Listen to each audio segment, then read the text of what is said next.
said. And now for something completely different. That's right. And we are live, by the way. Oh, excellent. Hi, everybody. Hello. Been so long since I saw you all. And what a beautiful clock it is. Oh, Thanks for that. No, I prefer Siemens. Yes. well, we're just at least it's better than if it's not Boeing. Yeah, we still have that, though. I just got notification my tenants are renewing for another year. But I'd rather 2 years. have Excellent.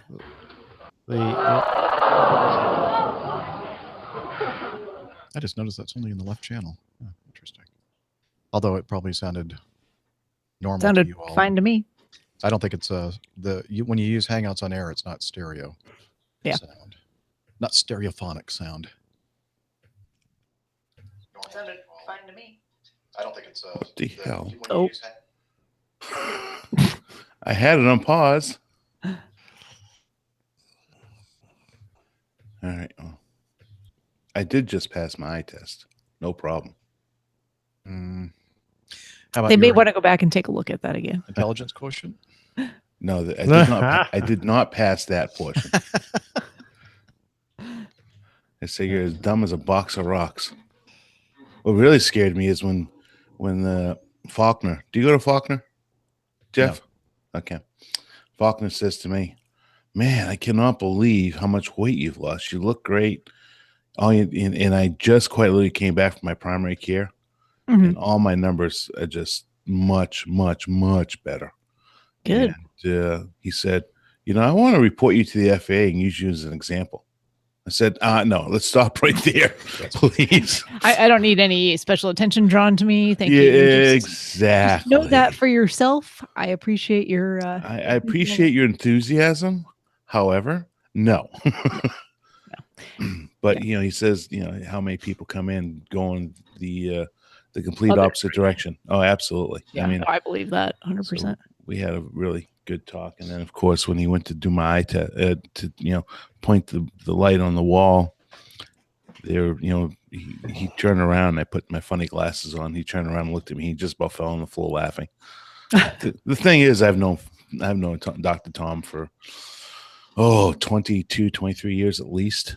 Oh, is it Dr. Tom? Dr. Tom. Oh, wait a minute. Oh, that's Uncle Tom. Never mind. Uncle Tom's Cabin, no. A little different. Different thing. Different concept. Oh, it seems I owe you an apology, Jeff.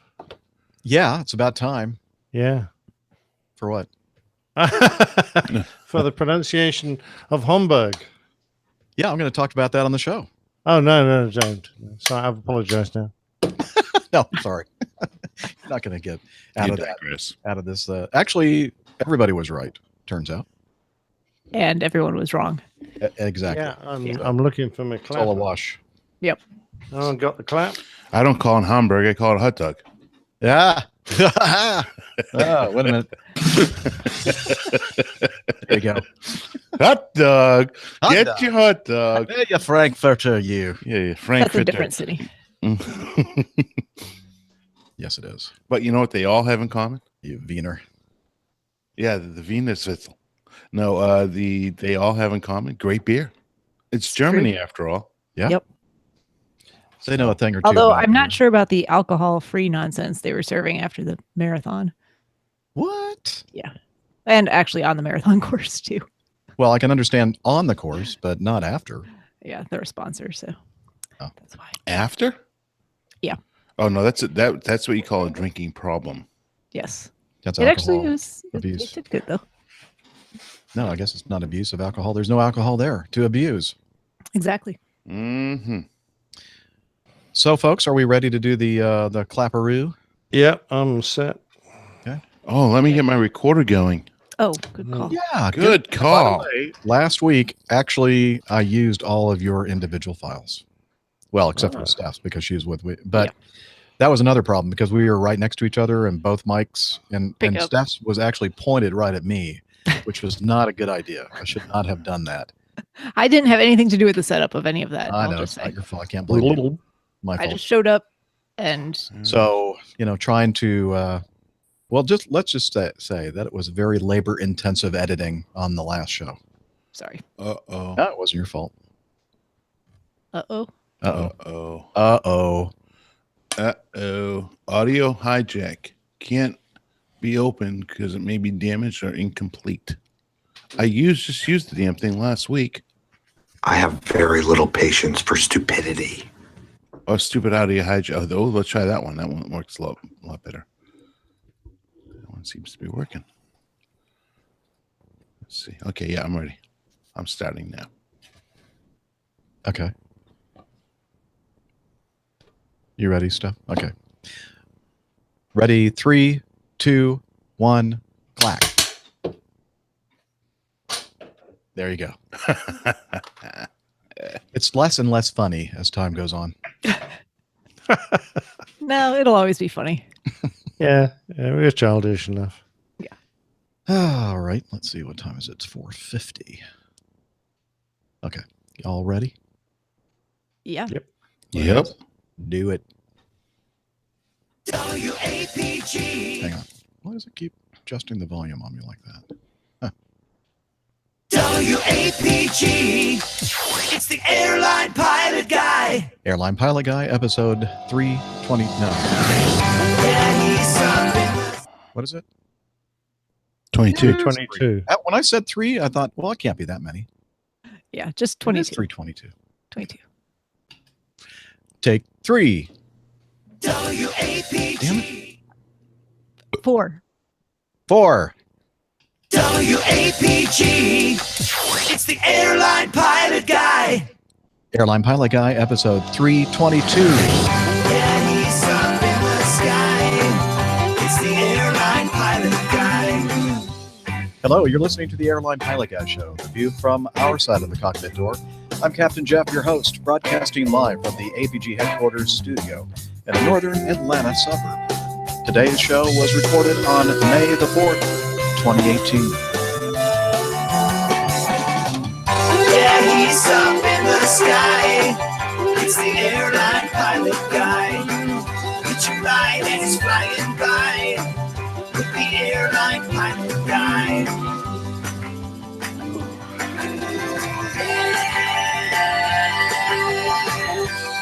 In today's episode, an Airbus lands on a not yet open runway in Vietnam. A WC-130 crashes near Savannah. More 737 cabin window cracks. More news, your feedback. And this week's plane tale, one of our aircraft is missing. So get all settled in. Tray tables and seat backs in their upright and locked positions. Electronic devices powered on. Flight 322 is ready for push. Hello, welcome to the Airline Pilot Guy Show. It's an aviation podcast where aviation experts and aviation enthusiasts and everything in between, like me, come every week to discuss flying and other things. And joining me today to help do that from her beautiful lakeside cottage in South Carolina, Doctor, Skydiver, Marathon Rider, Strength Training Junkie, IPA Connoisseur, and Commercial Multi-Engine Instrument Rated Pilot, Dr. Steph. Hey, that's me. Hi, Jeff. Hi. Glad to see you again. Seems like I just saw you here not that long ago. But It wasn't. no, not really.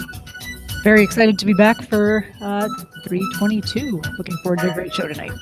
Sweet. Looking forward to it as well.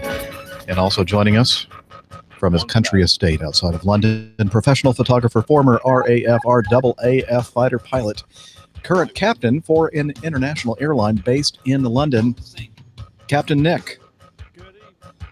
Good evening, Jeff. It's a bit of a time delay here in London of 2 seconds, or I didn't press my mute button. Lovely to It be works. back on the show. Yeah, I know. Lovely to be back on the show. Great to be taking part again. Looking forward to the next 3 hours. I am as well. And also joining us from his stately southern mansion in Smyrna, Georgia, barbecue master, bourbon connoisseur, motorcycle riding pilot for a major U.S. legacy carrier, and captain of a tri-tune on Lake Altoona, Captain Dana.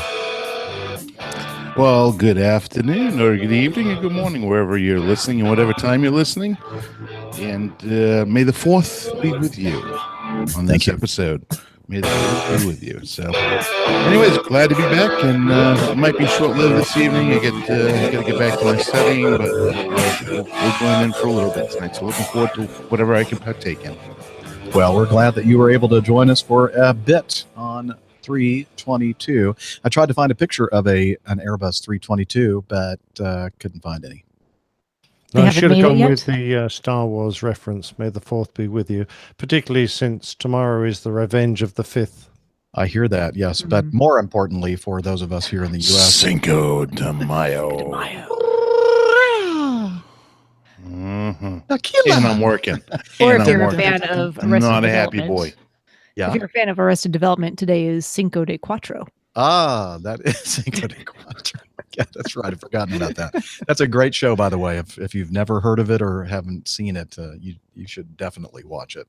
It's on I think Netflix, isn't it? Yeah. Yep.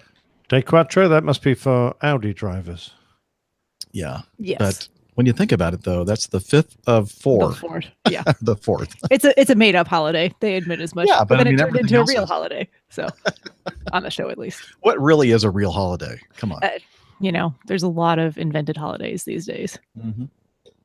There are, for sure. Well, hey, it's great seeing everyone. We're going to go ahead and get right on into our intro section, catch up with everybody here, and then we'll move on to the news section. And then we have a lot to talk about in feedback, kind of focusing on a little bit or the aftermath of the Southwest 1380 incident. We know a little bit more about that, so we'll have a lot of discussion, a lot of feedback regarding that. So let's start with, last Thursday to be exact, Steph and I were sitting next to each other in her beautiful lakeside cottage, and we recorded the show, and then she went off to the airport and flew to, is it Hamburg or Hamburg? Neither. Neither. Potato. But let's see if I can actually get it right. I Potato. should have recorded someone saying it. That would have been smart, right? Yeah. But it's Hamburg. Hamburg.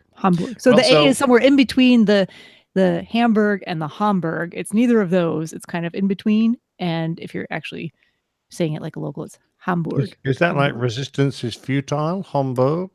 Yeah. Hamburg.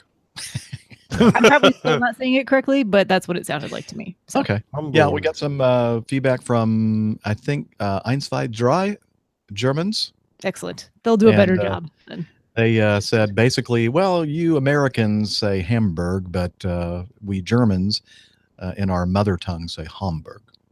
More of a ha-ah. Yeah. But anyway, so, who cares really? Of course they do. They but do.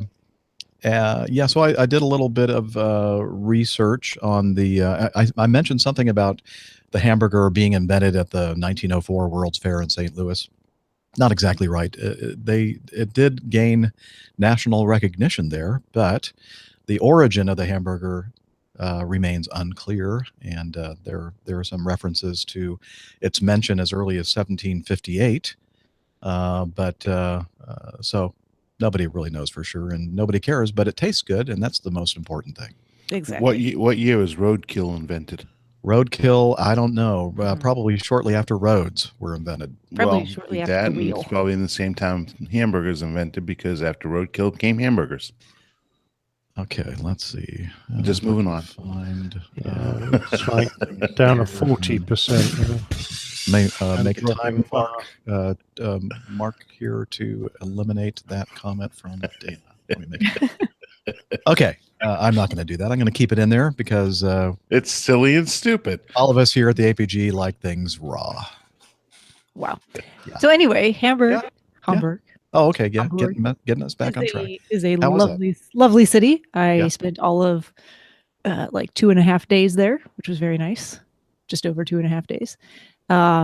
Wonderful hosts there. People I've met before for the most part. I think I kind of mentioned there's a kind of runner exchange between Hamburg and Chicago, which are sister cities, and they do that for the marathons in both cities. So having done the Chicago Marathon many times and having connections there, got to know these folks over the past couple of years, and they were very kind to welcome us and host us. And they had all kinds of fun events planned for the whole weekend. We did a lot of eating out at very nice restaurants and very nice brunch and tour of the city and gosh, what else? All kinds of stuff. The marathon happened. Yeah, the reason why you were there, right? The reason why I was there in the first place. So polar opposite weather conditions from Boston 13 days earlier, where it was a freezing monsoon. It was sunny, not like hardly a cloud in the sky, about 66 degrees Fahrenheit, which is actually a little too hot for my taste for running. But it was a good race. I ended up finishing exactly 6 seconds slower than I did in Boston. So over the course of 26.2 miles, I'll take that. Pretty Nice. consistent. Yeah, very consistent. So- Excellent. So yeah, it was a good trip. It was a quick trip. Yeah, whirlwind. Kind of, you left on Thursday and you were back on what day? Monday? Monday afternoon. Mm-hmm.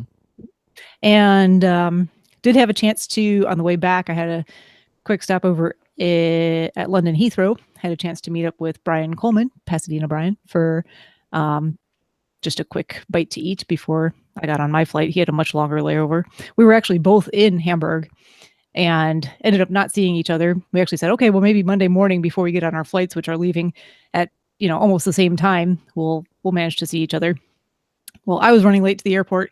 He was running late to the airport, and neither one of us saw the other one, even though our gates were right next to each other. Really? So, exactly. Well, luckily we have that recording that you made. Let me play it right here. Bring it up. Yeah, didn't do that. I can't find it. Where is it? Sorry. That's okay. We need to kind of cut down on those things. Yeah. But All he's right. doing well, and good to see him. Yeah. Well, excellent. We received some feedback from Brian regarding that. I'm not sure if we're going to get to it in today's feedback, but hi, Brian. Pasadena Brian. Let's see. What else? Steph, anything else? No, I've just been. What else could there be? I mean, I've just probably. been getting, killed at work this past week since I've been back. It's been very busy. But looking forward to the weekend again and a little bit of relaxation this time around. Excellent. Not a whole lot planned. Okay. Oh, very good. Captain Nick. How have you Hello, been? sir. Hello. Have you been So- busy like lately hosting various aviation podcasts? Yeah, well, I just did a session with PTUK. I was supposed to be on last week, but I couldn't make it. And so I agreed to go on this week instead. Great fun, of course. Our great friends over there, and they do a fine podcast. So that's been very enjoyable. But it's going to be a bit of a long evening. So if you see me with my mouth wide open and my head back, I'm not sleeping, I promise you. Yeah, it's been another day just ticking over the calendar, waiting for my chance to start flying again. That'll happen in about a month's time, or perhaps just a little over. In the meantime, we mentioned my talk at the School of St. Benedict's last week. This week, not a lot, but I have been looking ahead to a possible UK meetup. We don't have them in the UK very often, but last one I was at was Goodwood Airport. I was wondering if anyone would be interested in going to the RAF Museum at Hendon for a look around there. They have, of course, improved their exhibits and got a special one for the 100th anniversary of the formation of the Royal Air Force. And the date that is looking favorite is the 22nd of May. So if anyone's free and can join us on the 22nd, that would be fantastic. I'll be tweeting that out. I'm expecting sort of mid-morning kickoff and mid-afternoon wind-up. So basically over lunch, I'm sure they've got some eating facilities there at Hendon. But it is a midweek day. I think the 22nd is a Tuesday. So if you can get free on that Tuesday, take a sickie, please come and join us. You'd be very welcome. Well, that is being discussed on the Slack team, the Slack app. And if you haven't joined us there, you should, because there you'd find information about the upcoming meetup there in the UK, as well as other. There are meetups happening all over the place. I just looked at it earlier today. and it's great to see a lot of activity there regarding that. Speaking of meetups, we talked about this a couple months ago about that North Georgia Mountain Egg Fest, Oh which yeah. has nothing to do with eggs. It's a big green egg, a smoking thing. And looks like I'm not going to be able to make it because my wife is driving up to Elon University to help my daughter move all of her things out of her apartment. And so I need to be home to take care of the dog and the house and stuff. So unfortunately, can't make that. I think that's When the was that again? 19th, I think, of May. I'm looking at the That's wall a here at my Saturday, I calendar, think. and it's still on March. Whoops. No, that's the Saturday, not this Saturday, not the next one, the one after that. Yeah, that would 19th be of May. 18, 19, Saturday the 19th, I think, is when that is 7th. So it's the 18th, 19th. I was looking forward to that because I love good barbecue, but unfortunately I can't make it. So, but hey, that doesn't mean that any of you listening can't head up there anyway and meet up, make a recording, tell us how much fun you had drinking beer and eating barbecue. All right. Anything else, Captain Nick?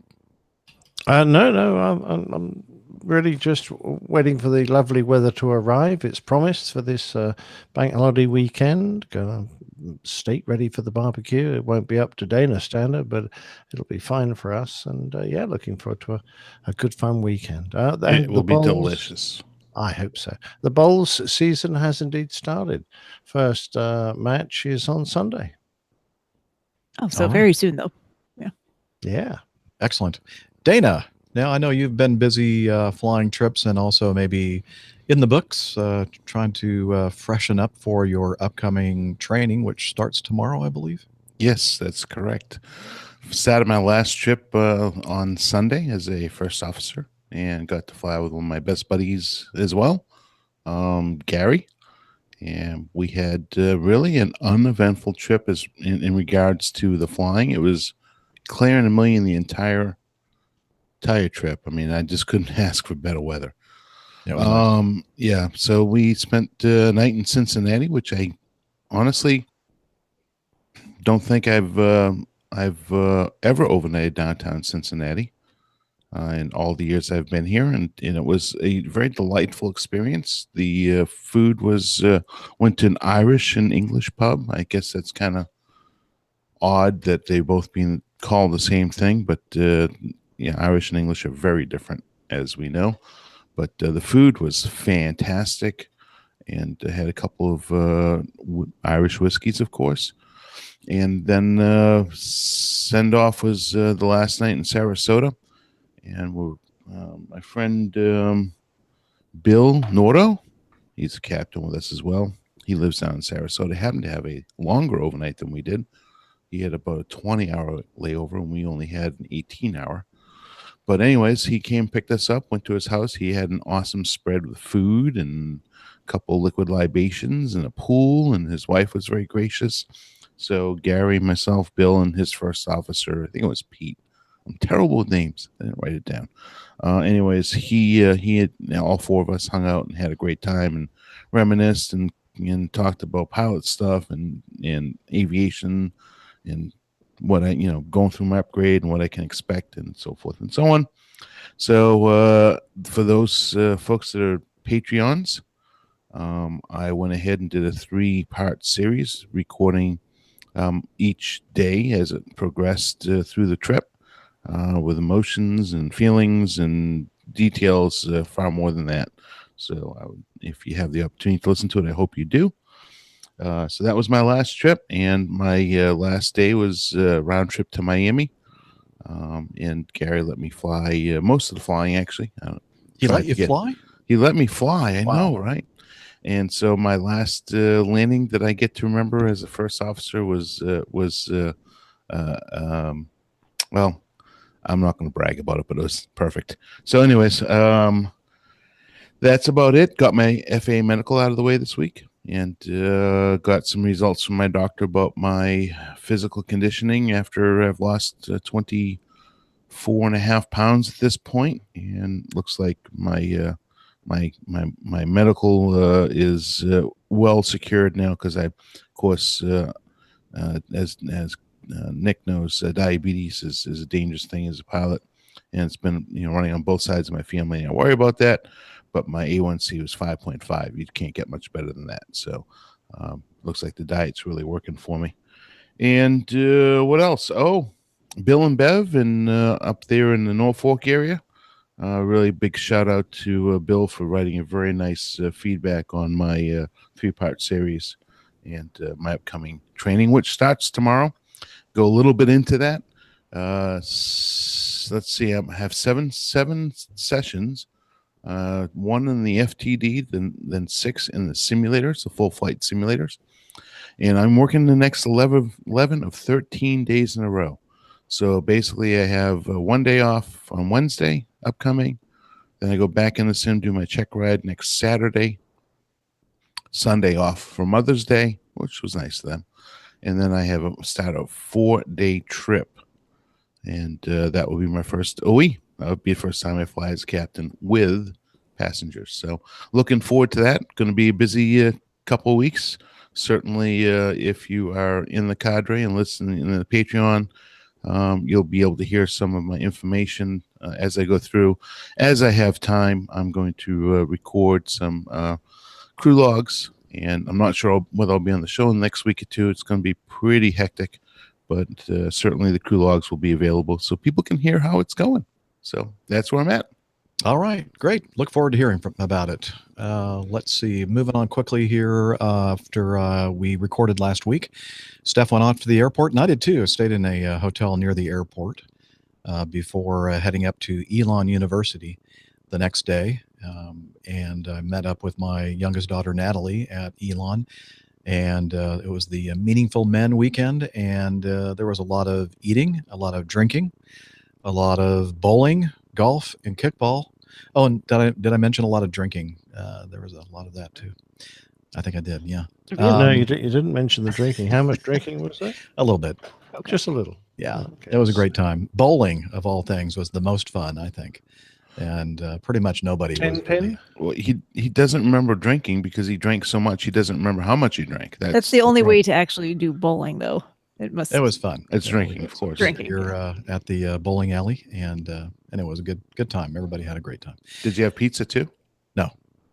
And it was between lunch and dinner. So, all right. What else? Future meetups. Nick talked about the UK meetup, and then just today, Micah said, "Hey, are you thinking about maybe coming to the Udvar-Hazy Center where they have that event?" And I've forgotten exactly what it's called again. The let's see. The shoot. Well, it doesn't matter what's going on at Udvar-Hazy because it's actually the Geeks 500 episode decade of podcasting celebration on the 16th of June at the Udvar-Hazy Center. And what is that event that they call it? I guess he didn't mention it. Innovations in Flight. Thank you. That's it. Did he just tell us that? In No. the chat room? Oh, okay. Oh, he did just now, but Okay. Yes, Innovations of Flight. Thank you, Micah. So I thought, well, I haven't bid yet for June, and I don't see anything on my schedule at this moment that would keep me from coming up there. Or going up there. And so I'm planning on heading up there on Friday the 15th and hanging out with the great geeks, that great long-running professional podcast, the Airplane Geeks, celebrating their 500 episodes. That's amazing. Wow, that is good. Yeah. So, hey, if any of you are up in the area, or even if you're not, plan on heading to Washington, D.C., well, Dulles Airport, basically, Chantilly, Virginia, I believe. Yeah. Anyway. I bet they can't manage a 50%. Oh, they're way beyond 50% accuracy. Yeah, they get scared when they get close to 90%. Oh, yeah, wow. when it dips that low. Dips that low, yeah, right. different league entirely, different class. Oh yeah, absolutely. Great guys, and look forward to seeing them. So that's about it from me. Anything else from y'all? before we move on? No, but a little preview. I was hoping to go flying last night, kind of late, and scheduling didn't work out right. But I did play around a little bit with the ADS-B receiver that you brought from me from Sean? Sean, thank you. And it's all hooked up to my iPad in ForeFlight and appears to work very well. And hopefully I'll be out on Monday night to do that flying that I was planning on doing yesterday, weather cooperating, and we'll test it out. And I'll have a report on that. So. Oh, that'll be awesome. Yeah. Excellent. Well, fantastic. Well, I think now it's time for us to talk about the Coffee Fund cadre, and let's bring in the Jeff Smith. John the Jive. Johnny, how much more coffee? No thanks. I love coffee. I love tea. I love the APG community. Coffee and tea and the driver and me. A cup, a cup, a cup, a cup, a cup. Ooh, falsetto's not working today. I'll have to edit that out. So the Coffee Fund is your way to support the APG show financially. And you can find out about how to do that toward the end of this little musical interlude. We have two ways, classic and the patron method via Patreon. Since the last episode, Kevin Cole used the Coffee Fund Classic method. Thank you, Kevin. And we have some new producers, new patrons at Patreon. New producer level Bruce Tuckey and Stuart Aslett, the one responsible for Vonbra a couple of years ago. And a new executive producer. He's moved from producer to executive producer by increasing his pledge. And that man's name is Bill Hunter. So thank you, everyone, for joining the Coffee Fund cadre. Again, if you want to learn how you can become part of the Coffee Fund cadre and listen to some of those crew logs that we talk about all the time here on the show, head over to airlinepilotguide.com/coffee. You'll be happy that you did. And so will we.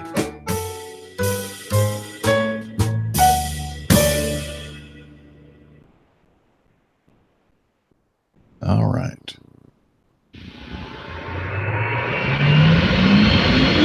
Stand by for news.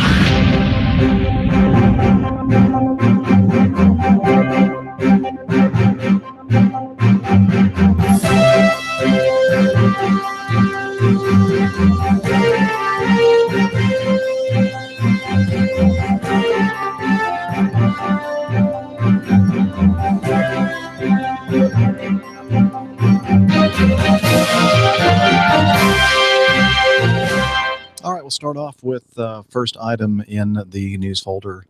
The case against two drunk pilots arrested at Glasgow Airport collapses.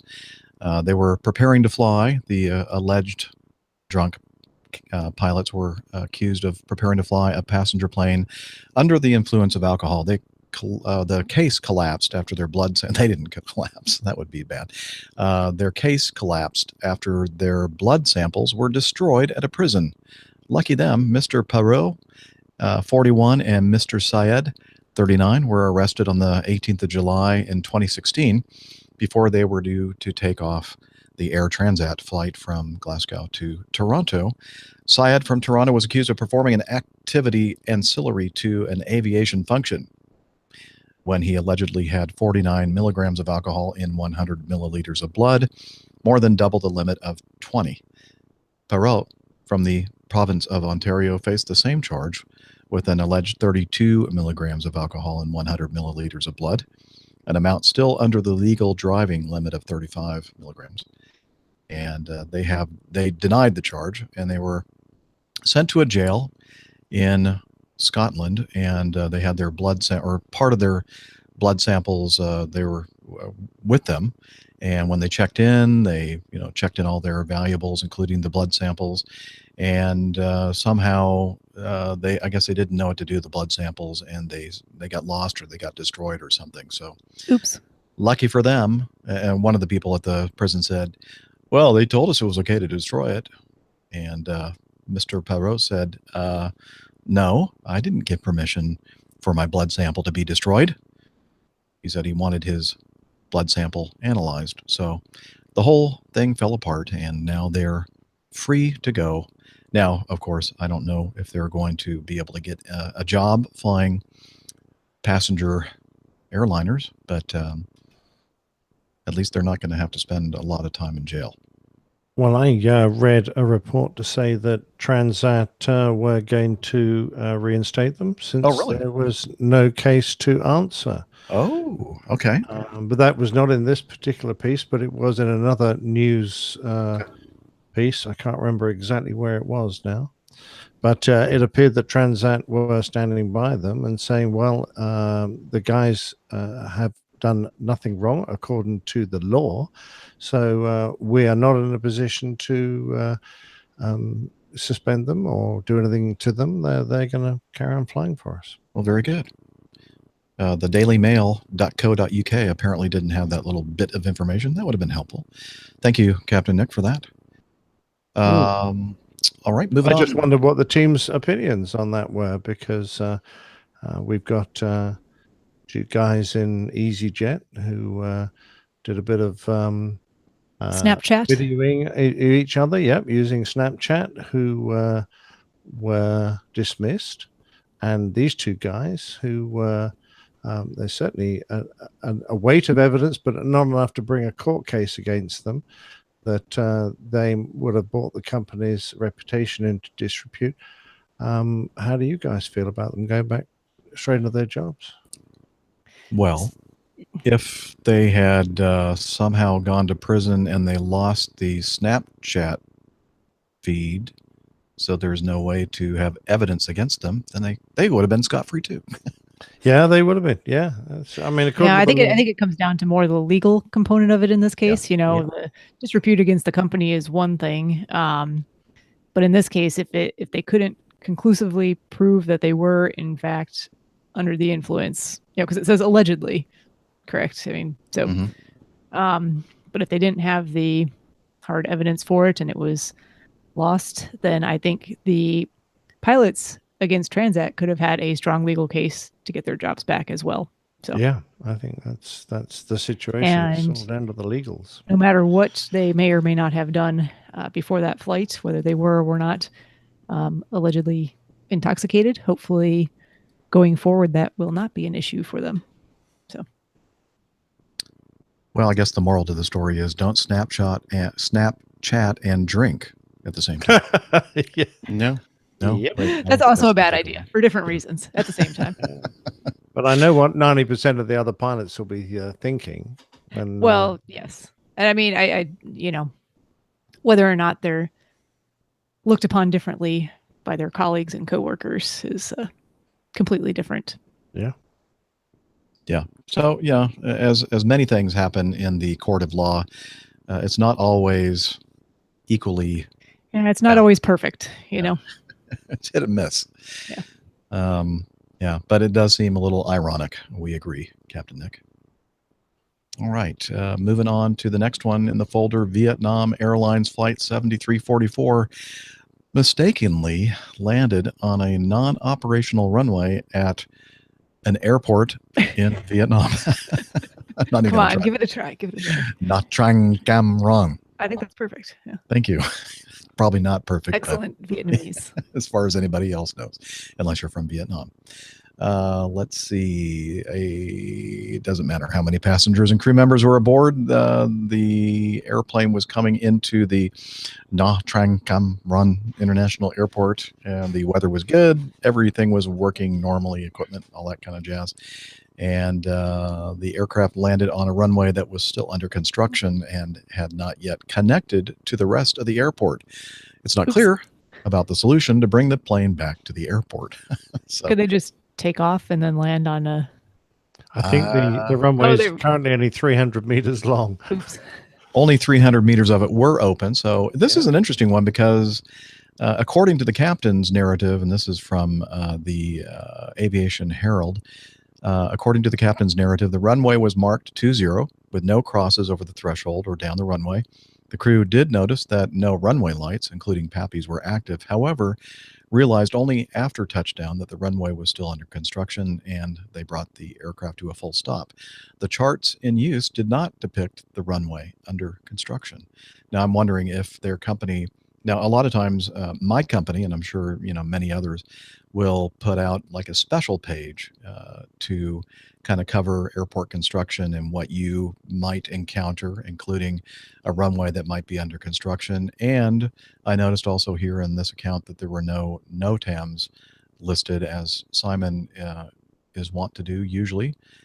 Perhaps he didn't have access to them, but I would imagine, you would think that if a runway was under construction and there was a risk that somebody might mistake it for the correct runway, that they would have some kind of a NOTAM describing the risk, but I don't know. Well, I've seen the charts. There is a runway indicated there, but it's in a faint hash, indicating that it's either out of use or under construction or not available.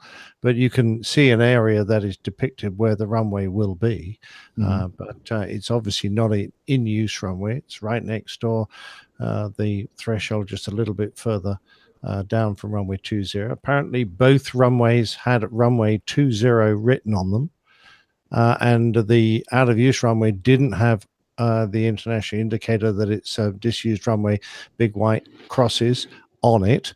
So it was painted, both runways were painted with the same number.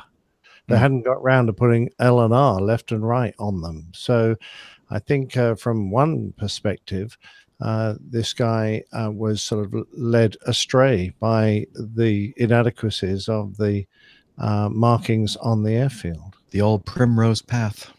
Yeah. Whether they had the lighting on, I don't know, because I doubt they've got full lighting on this standby runway, which was in use for military aircraft and probably helicopters, because it was only like the first 300 meters that were available. Yeah. But not for the civil side. But the fact that they hadn't got as far as writing the proper markings on them. And anyway, a big NOTAM came out about it, but like on the 2nd of May, several days after, these guys said quick, put a NOTAM out there. By the way, it was on this runway that's still under construction. Yep. Like those other guys did a few days ago before we told them Yep. not to. And up to that point, there was a standing NOTAM saying that there was a runway under construction. These guys have got a reasonable case for saying we were led astray. Yeah. And it should be noted that the captain was just hired in January of this year, and he was a U.S. national. So I don't know, what So difference probably that not makes. familiar. Yeah. Right. Exactly. All right. We'll kind of keep our eyes and ears open for any updates on this case or this incident. Speaking of keeping our eyes and ears open for developments in incidents, the last, what was it? Not the last episode, but the one before. I don't know. Maybe it was the last episode, but yeah, Southwest 1380, Flight 1380 with the engine coming apart and, or at least the fan blade coming apart and inlet cowl being, I don't know. What's the right word? Dislodged. Significantly torn up, disrupted. got all torn up. Yeah. Anyway, following the CFM International's latest recommendations, the FAA has mandated inspections for the CFM 56-7B fan blade population not covered by the Emergency Airworthiness Directive issued on the 20th of April. The new AD set for publication May 2nd, which was 2 days ago, and effective May 12th, orders operators to conduct ultrasonic or eddy current inspections on CFM 56-7B fan blades before they reach 20,000 cycles. And it goes on to explain some more stuff here, and that AD now kind of is aligned with the EASA issued AD, and so it is all but guaranteeing worldwide adoption by other civil aviation authorities. So that's good news. It means that all the CFM 7 or 56-7B engines will at some point get inspections and to see if there are any other faulty blades out there. So just thought we'd mention that. We're going to talk a little bit more about those inspections and more about that incident and the aftermath in our feedback section. So with that, unless you have anything to say about it right here. Is it worth mentioning that the blade was in fact contained, albeit the cowling came loose, but the blade didn't get through the cowling? I think that's right. worth mentioning. Yeah, interesting. In fact, I think that's one of the things that we'll cover in Excellent. feedback. Yeah. Okay. Got a lot of things to cover via that incident in feedback. So with that, let's move on to this incident. D we're looking at now. Wasaya DH-8A at Thunder Bay on the 23rd of April, knocking on the cockpit's door. Someone knocking at the door. Somebody ringing the bell. So this Dash 8 100 registration Charlie Golf Alpha November Sierra performing flight 823 from Sioux Lookout, Ontario to Thunder Bay, Ontario, with 27 people on board, was on approach to Thunder Bay about 12 nautical miles before touchdown when there was a knocking on the cockpit door. The flight crew contacted the cabin via the intercom and was informed about a medical event in the cabin. Upon receiving landing clearance, the crew declared pan and requested medical services to meet the aircraft within the readback and continued for a safe landing. After the flight crew landed, they learned that the sole flight attendant was the patient. The person hence, having hence the knocking. Yeah, and actually I think there were two nurses on board traveling as passengers, and they were rendering first aid to the flight attendant. And apparently one or both of them were the ones knocking on the door because they didn't know exactly how to contact the pilots in the cockpit. So and in that case you only have the one flight attendant, so how else do you get in touch with anyone else to know what's going on? So I don't do know. what you got to do. I thought it was interesting. That doesn't happen very often, I wouldn't imagine. No. So fortunately.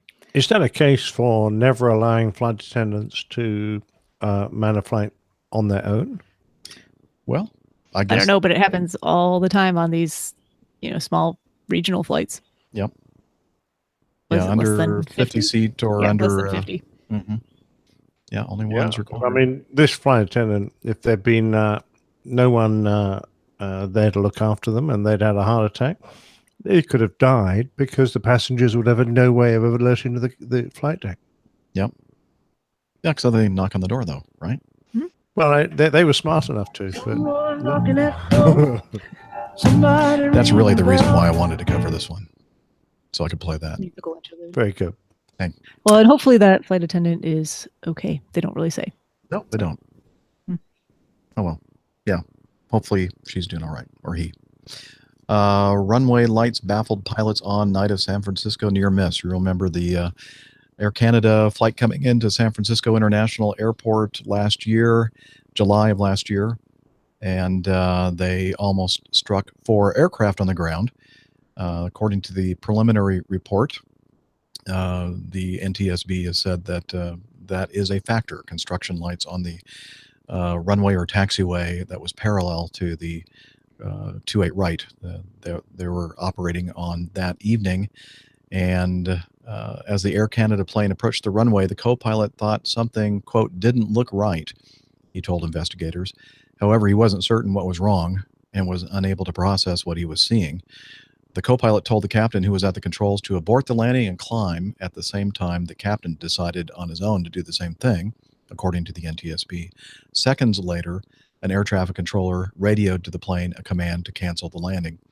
Pilots on a flight that arrived in San Francisco 4 minutes earlier told investigators that construction lights were so bright we could not determine the location of the only runway open for landing that night. An adjacent parallel runway to the left of where they were cleared to land was under construction and closed. Both pilots on the previous flight, the one that said that it was hard for them to determine, where the open runway was, they checked with their onboard instruments to ensure they were lined up for the proper runway. So apparently this crew used their instrumentation to, make sure they were aligned with the correct runway, and perhaps the incident aircraft, the Air Canada flight, did not. That's the implication I'm getting here. There were some video released, and I'm sure that many of you listening have already seen it. But if not, please refer to this incident in our show notes for episode 322, where you'll see a link to the video that was from a surveillance camera. And wow, that's all I can say. I need to find the proper sound effect here. Wow. There you go. It was definitely, it could be the angle of the camera and everything else, but they say maybe, yeah. but it's Well, how even close did still, it get, Steph? Still very, very, very close. Yeah. It said that the plane was as low as 59 feet, 18 meters for y'all and everywhere else, from the ground as the pilots aborted the landing and tried to climb. The tail on a Boeing 787 that was first in line on the taxiway is almost 56 feet high. So, hey, there was a good 3 feet, 1 meter clearance. Plenty of space. I mean, it truly looks very, very close on the video. It's, wow. It is frighteningly close. Next in line was a Philippine Airlines A340-300, a wide-body jet with a tail that's about the same height or slightly higher than the 787s. So anyway, so we all know the story. The United 787 pilots saw this guy coming in and going, does it look like he's lined up on the runway, or is he about to land on the taxiway? And then they said something on the radio, and that kind of helped prompt, I think, the go-around initiated by the pilots. Anyway, what do y'all think there? Scary. Yeah. Very. Yeah. Incredibly scary. We discussed. Have you seen the video? You mentioned that's going around. There is a video of this aircraft making approach. You can see it's landing like playing along the ground. And hello, where were you, Nick? Are you getting bad connection there? Oh, I'm sorry. I must have. I must have missed a bit of that. Did you pass out? We just talked. We were just talking. Nick's been podcasting for too long today. Just I think keep he's drinking your zoning beer. out. You can skip that bit, right? Yeah, we'll cut that out. Oh, that'll be snipped out of here. Bye. Thanks. Why is there a theme in San Francisco, though, with Air Canada? Pardon me? Nothing. Forget it. Okay, we'll snip that out too. All right, let's move on. The next item we have here, and this is a very sad story, and I know you all talked about it in the live taping recording of the PTUK not 2-3 hours ago. 9 dead after an Air National Guard WC-130 Hercules plane crashes in Georgia near Savannah. They had just taken off from the Savannah airport, I believe, leaving, and they were leaving. And the irony is that this was to be its last flight. They were heading out to Davis-Monthan to retire the aircraft, and they crashed. And there's a video, another surveillance video out there that is pretty horrifying to see. And it's clear that the aircraft was clean, so it was cleaned up after landing, and it certainly appears to me that the airplane stalled, or perhaps another one of those incidents like the National Airlines 747 that crashed in Bagram, I think Bagram Air Base in with the Afghanistan. Shift of cargo, the shifting cargo and the CG shift. I mean, it looks that way, and it is a cargo airplane. It's possible they could have had some pallets of cargo on the airplane that shifted. We're not sure. It's just happened. Yesterday, I believe. Mm-hmm. And there were 9 people on board, 5 crew members and 4, I believe, passengers. I don't know if they were family members or what, but anyway, if you want to take a look at the video, there will be a link in the show notes. Yeah, very, very sad. But I'm sure we'll get some more information about potential causes anyway, sometime in the future. I don't know when, but yeah, they'll have to put out a report within about a year, I believe. Yeah. I was a air safety investigator in the Air Force, and typically they have a full year to do the investigation and come up with a final report. But I'm hoping we'll be able to learn something about this before a year runs out. I wonder what the fatigue use on an aircraft that is used on weather reconnaissance missions is like compared with the standard 130s. Yeah. It's a pretty beefy airplane for sure, yeah. but and it was an old one. It's one of the oldest ones out there. I think that a couple different articles mentioned that the airplane was like 60 years old.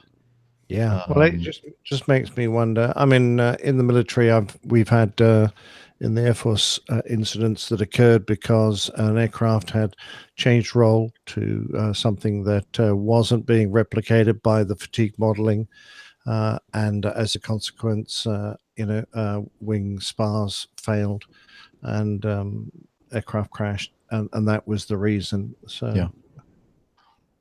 I don't know. As I mentioned in the story, I don't know if it started out as a WC model, but that was, I believe, what its role was in its last incarnation, weather reconnaissance, like a hurricane hunter kind of a mission. Puerto Rican National Guard members. And so, Puerto Rico's had a very, very bad Tough couple year. of years, or at least year. Yeah, that's really sad. So we'll hopefully learn something about what happened there soon. Moving on to that Southwest 737. Oh, this is a different one. I'm sorry. Southwest Airlines, another 737-700 was going from Chicago Midway to Newark. And this is Newark, Illinois. I think that's Newark. That should be New Jersey. Yeah. With 81 passengers, was en route at flight level 330, about 120 nautical miles west-northwest of Cleveland, Ohio, when the crew descended the aircraft to flight level 270 due to a cabin window, the outer pane of which had cracked without any cabin pressurization issue. The aircraft diverted to Cleveland for a safe landing about 35 minutes after leaving flight level 330. And one of the headlines of the articles that I read said that it was an emergency landing. Well, no, it clearly says here, no emergency landing was declared. It was just a precautionary maneuver or decision made by the crew to bring it down. And I don't blame them for doing that. You have a crack, what's going on? Cracked cabin window that you don't normally hear much about. You hear about cracked windshields in the cockpit. Mm-hmm. But what's the mechanism for that? There shouldn't be anything that's going to, without you need something to impact it or contact it or have a significant pressurization issue, I would think. I don't know. I would think so too. Yeah, I would say this is probably a flaw in the glass. In the glass, yeah. Yeah, that's what I was thinking. It's probably a flaw. In the flight deck, it's usually a fault with the one of the electrical membranes. That often causes, because ours are heated. These aren't. Well, interestingly, just a week ago, another Boeing 737-700, registration Yankee Romeo Bravo Golf Golf, was a Tarom, Tarom, performing flight 421 from Bucharest to Barcelona with 105 people on board, was en route at flight level 360 when the crew decided to return to Bucharest due to a cracked window in the passenger cabin.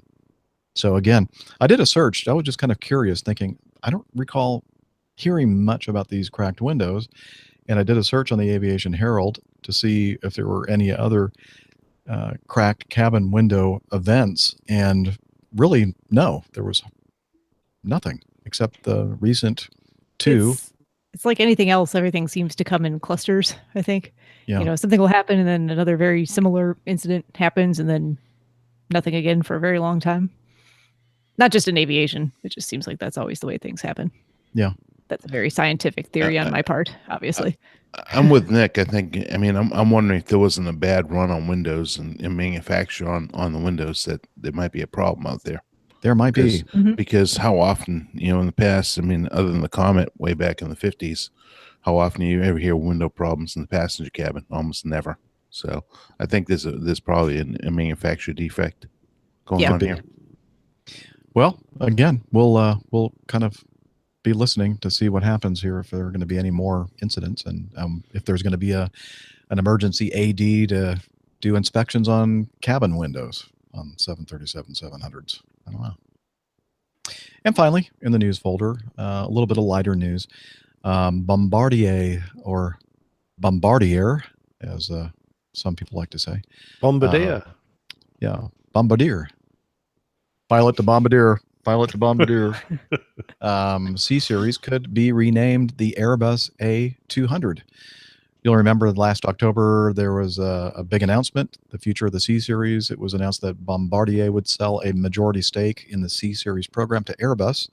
Under this arrangement, Airbus will own 50.01% of the C-Series project. Bombardier will own 31%. And Investissement Quebec. Let me try that again. Investissement. How am I doing there? I don't know. We need Josine to tell us. Yeah, Josine. Investissement. Yeah. I'm not Investissement. French. I can't help. Quebec. Will own 19%. As part of Airbus's involvement in the project, the two companies hope for significant savings by leveraging Airbus's supply chain expertise and blah, blah, blah, blah. Anyway, Bloomberg reports that Airbus intends to rebrand the C-Series. According to people familiar with the matter, A200 is one of the names under consideration for the C-Series. Currently, there's the CS100, CS300, so those planes would be designated as the A210 and A230, which makes sense. Currently, Airbus uses A3 blank blank for all of their planes, as they've produced the A300, 310, 320, 330, 340, 350, and 380. It makes sense that they'd go for a lower number, given that the plane is smaller. Not that the numbers have always been indicative of the size of the plane, though. It's noted. Anyway, what do you think? Is that a good idea or not? Yeah, kind of makes sense. It does. Sure. It's always It's good. not an Airbus. It's, yeah. Well, It's is just that like the what- 717. It's not a Boeing. I'm just gonna shut up. A 727 is not a Boeing? No, 717. Oh, okay. I thought you said 727. It's an MD-95. What? Well, All these if years you- I was you flying know- that 727 and it wasn't a Boeing? No, If you- no. If you spend the Not what money I for said the at all. ownership, and I you know. get to call it whatever you want, I suppose. Right? I guess. They have majority share of the ownership of the C-Series. It's so I ours guess- now. We've claimed it. We'll rebrand it ours, and Yeah. no one will be any the wiser. I guess it could help its popularity, knowing that they maybe giving the impression that it's called now an Airbus A200 and has the full confidence and backing of that prestigious company located in Europe. So that makes sense. I think it simplifies things. Yeah. At least. Although, what do you think if you're a Canadian and you have your heart is for Bombardier? How do you feel about that? Send us Well, feedback. perhaps they should have called it an AB210. An AB. Airbus Bombardier. There you go. Or a I mean- BA. No, that would be too confusing. If you take a really good look at the airplane, it's really a nice combination of both the Boeing product and the Airbus product. It's really, it's a side stick controller. However, with the Airbus, you don't have the ability to trim and have feel in the stick. No, As much- that does have trim. No, the Bombardier does. Oh yeah, okay. I thought you were saying No. That's what I'm saying. Is that the Well, Airbus, the you Airbus don't has trim. it You're does. It's talking just about- that it's not pilot. pilot induced trim. It's you Yeah, push. and if that fails, you got a trim wheel. Oh, there you go. All You right. got a big trim wheel, big just like a 170. Cessna. And we have to use it. Yeah, I don't know. You guys get an education. Okay. Where's the buzzer? I am getting an education right now. As a matter of fact, You're getting educated right now, buddy. 11 hours yesterday studying. All right. I'm shutting up. Okay. We're moving on now to the best part of the show, which is anything but what we've done so far.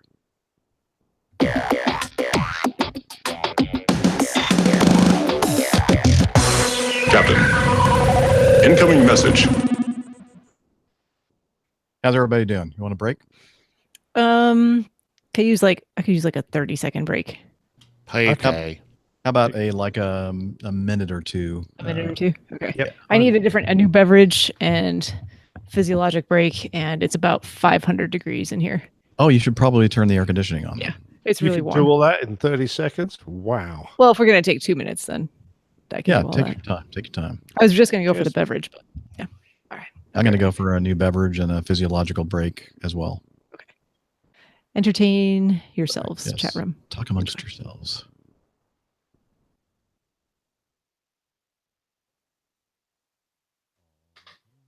All by myself. Wow. Hi, guys.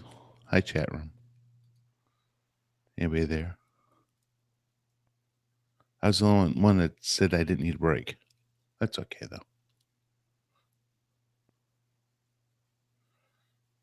Yeah, I spent 11 hours yesterday studying. Isn't that crazy? Today, I spent about 4 hours. I'm burnt out. That's why I'm on the show. I need to get to the bottom of the chat room here.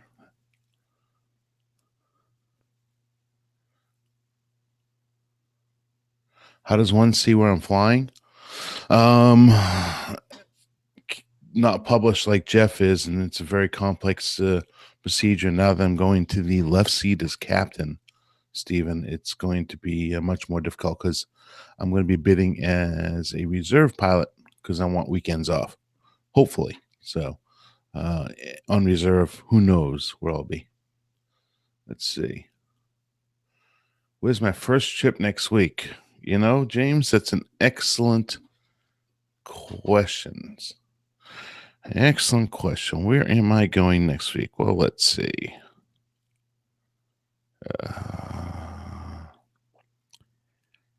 I have a Pittsburgh overnight and a 34-hour overnight in Mobile. That's on the 14th and the 15th. What did I learn in 11 hours? A lot. A lot of things I didn't know. Yes, Micah, I will try to get to Portland, but that is one of the most senior destinations on the airplane.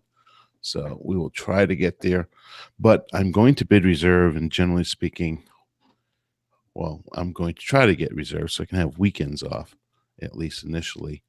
And then I can, there goes my garage door because my wife is home.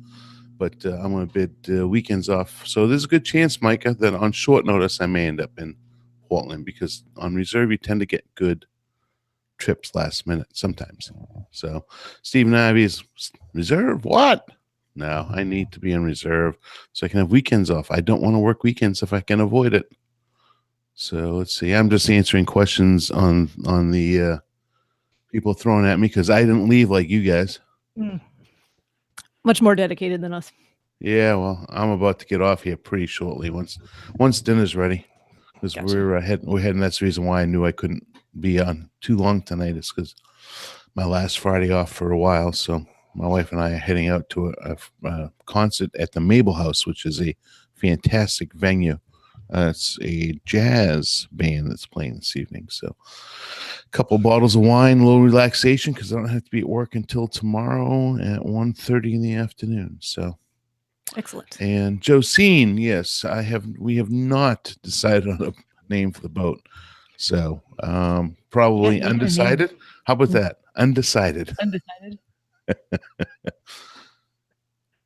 So no, Steph's shirt is the same shirt as earlier, Elaine. Huh? Yeah. What? Was he asking about my shirt? Oh, new shirt. My chat is behind. It is a new shirt, but I was wearing it earlier on the show. It's the Boston 26.2 2018 Swim Club. Reference to the terrible weather conditions. Oh, very good. Excellent. Love it. But it's got all the towns on the marathon course on it. That's in Hopkinton. Hopkinton. It sure does. Probably has Newton, Needham, Well, Wellesley. no, let's go in order. Hopkinton, Ashland, Framingham, Natick, Wellesley, Newton, Brookline, Boston. I was getting sat and list them all off without you even have to read them. Yeah, but you got to go in order. Hey, Stephen, if I'm in Grand Rapids, Lansing, and Detroit, well, I can assure you I'll probably be spending a lot of time in Flint. So that's in that general area as well. Grand Rapids, I love the, oh my God, what's the name of that brewery up there? Oh my God, Jeff would know if he was sitting here. Oh, it's, gosh, I should know. Oh my God, that place is unbelievable too. Land's End? No, not Land's End. Oh my word! Is it? Hey Jeff, are you back yet? No. Not quite. I actually saw it when I was riding up in the North Founders? Georgia mountain. Founders Brewery. I actually saw a sticker in the North Georgia mountains. Founders is Grand Rapids. And, yeah, Grand Rapids. That's it. I thought you said Flint. No. No, Grand Rapids. Grand Oh, yeah. Rapids, that Founders. fantastic brewery. And when I was riding, I was at a lookout on my motorcycle in the North Georgia mountains, and there was a sticker from Founders Brewing. I thought that was freaking cool. It's such a wino. I've been entertaining everybody since you've been gone. Well, thank you very much. That's entertainment. I was answering all types of questions in the... oh, boy. I guess I'll have to review. You should review. Let's see. We took about a 10-minuter. Let me do the math. Stephen Ivy's like, reserve what? I'm bidding reserve. Okay. Try to keep track of how long we've been going. Okay. Everybody ready? Yep. Yep. Okay, as mentioned a few times earlier in the show, we're going to start off the feedback with a bunch of great feedback that you all sent us regarding the Southwest 1380 flight. First of all, in the show notes here, we have the investigative update, an extract, and they say the number 13 fan blade had separated at the root. The dovetail remained installed in the fan disc. I'm not going to go into all the other details about the measurements and areas of disbonding and fatigue, but basically they found evidence of fatigue on that particular blade. And moving down, the remainder of the accident airplane's airframe exhibited. The remainder of the accident airplane's airframe exhibited significant impact damage to the leading edge of the left wing, left side of the fuselage, and left horizontal stabilizer. A large gouge impact mark consistent in shape to a recovered portion of the fan cowl and latching mechanism was adjacent to the row 14 window, and that window was entirely missing. No window, airplane structure, or engine material was found inside the cabin, which I think is kind of interesting, but I guess makes sense because if you're going to have a rapid decompression, everything is going to be flowing from the cabin outward and not inward into the cabin. During interviews, the flight attendants and the employees reported that they heard a loud sound and experienced vibration. The oxygen masks automatically deployed in the cabin. The flight attendants retrieved portable oxygen bottles and began moving through the cabin to calm passengers. And assist them with their masks. As they moved toward the mid-cabin, they found the passenger in row 14 partially out of the window and attempted to pull her into the cabin. 2 male passengers helped and were able to bring the passenger in. During interviews, the flight crew stated that the climb out from LaGuardia was normal, no indications of any problems. The first officer was the pilot flying, and the captain was pilot monitoring, which made sense because that initial call that we played before the incident had the captain on the radio conversing with the center. And they reported experiencing a sudden change in cabin pressure, aircraft yaw, cockpit alarms, and a gray puff of smoke. They donned their oxygen masks, and the first officer began a descent. Flight data recorder data showed that the left engine parameters all dropped simultaneously. Vibration increased, and within 5 seconds, the cabin altitude alert activated. The flight data recorder also indicated that the airplane rolled to the left about 40 degrees before the flight crew was able to counter the roll with control inputs. The flight crew reported that the airplane exhibited handling difficulties throughout the remainder of the flight. The captain took over flying duties, and the first officer began running emergency checklists. The captain requested a diversion from the air traffic controller. She first requested the nearest airport, but quickly decided on Philadelphia. The controller provided vectors to the airport with no delay. The flight crew reported initial communications of difficulties because of loud sounds, distraction, and wearing masks, but as the airplane descended, the communications improved.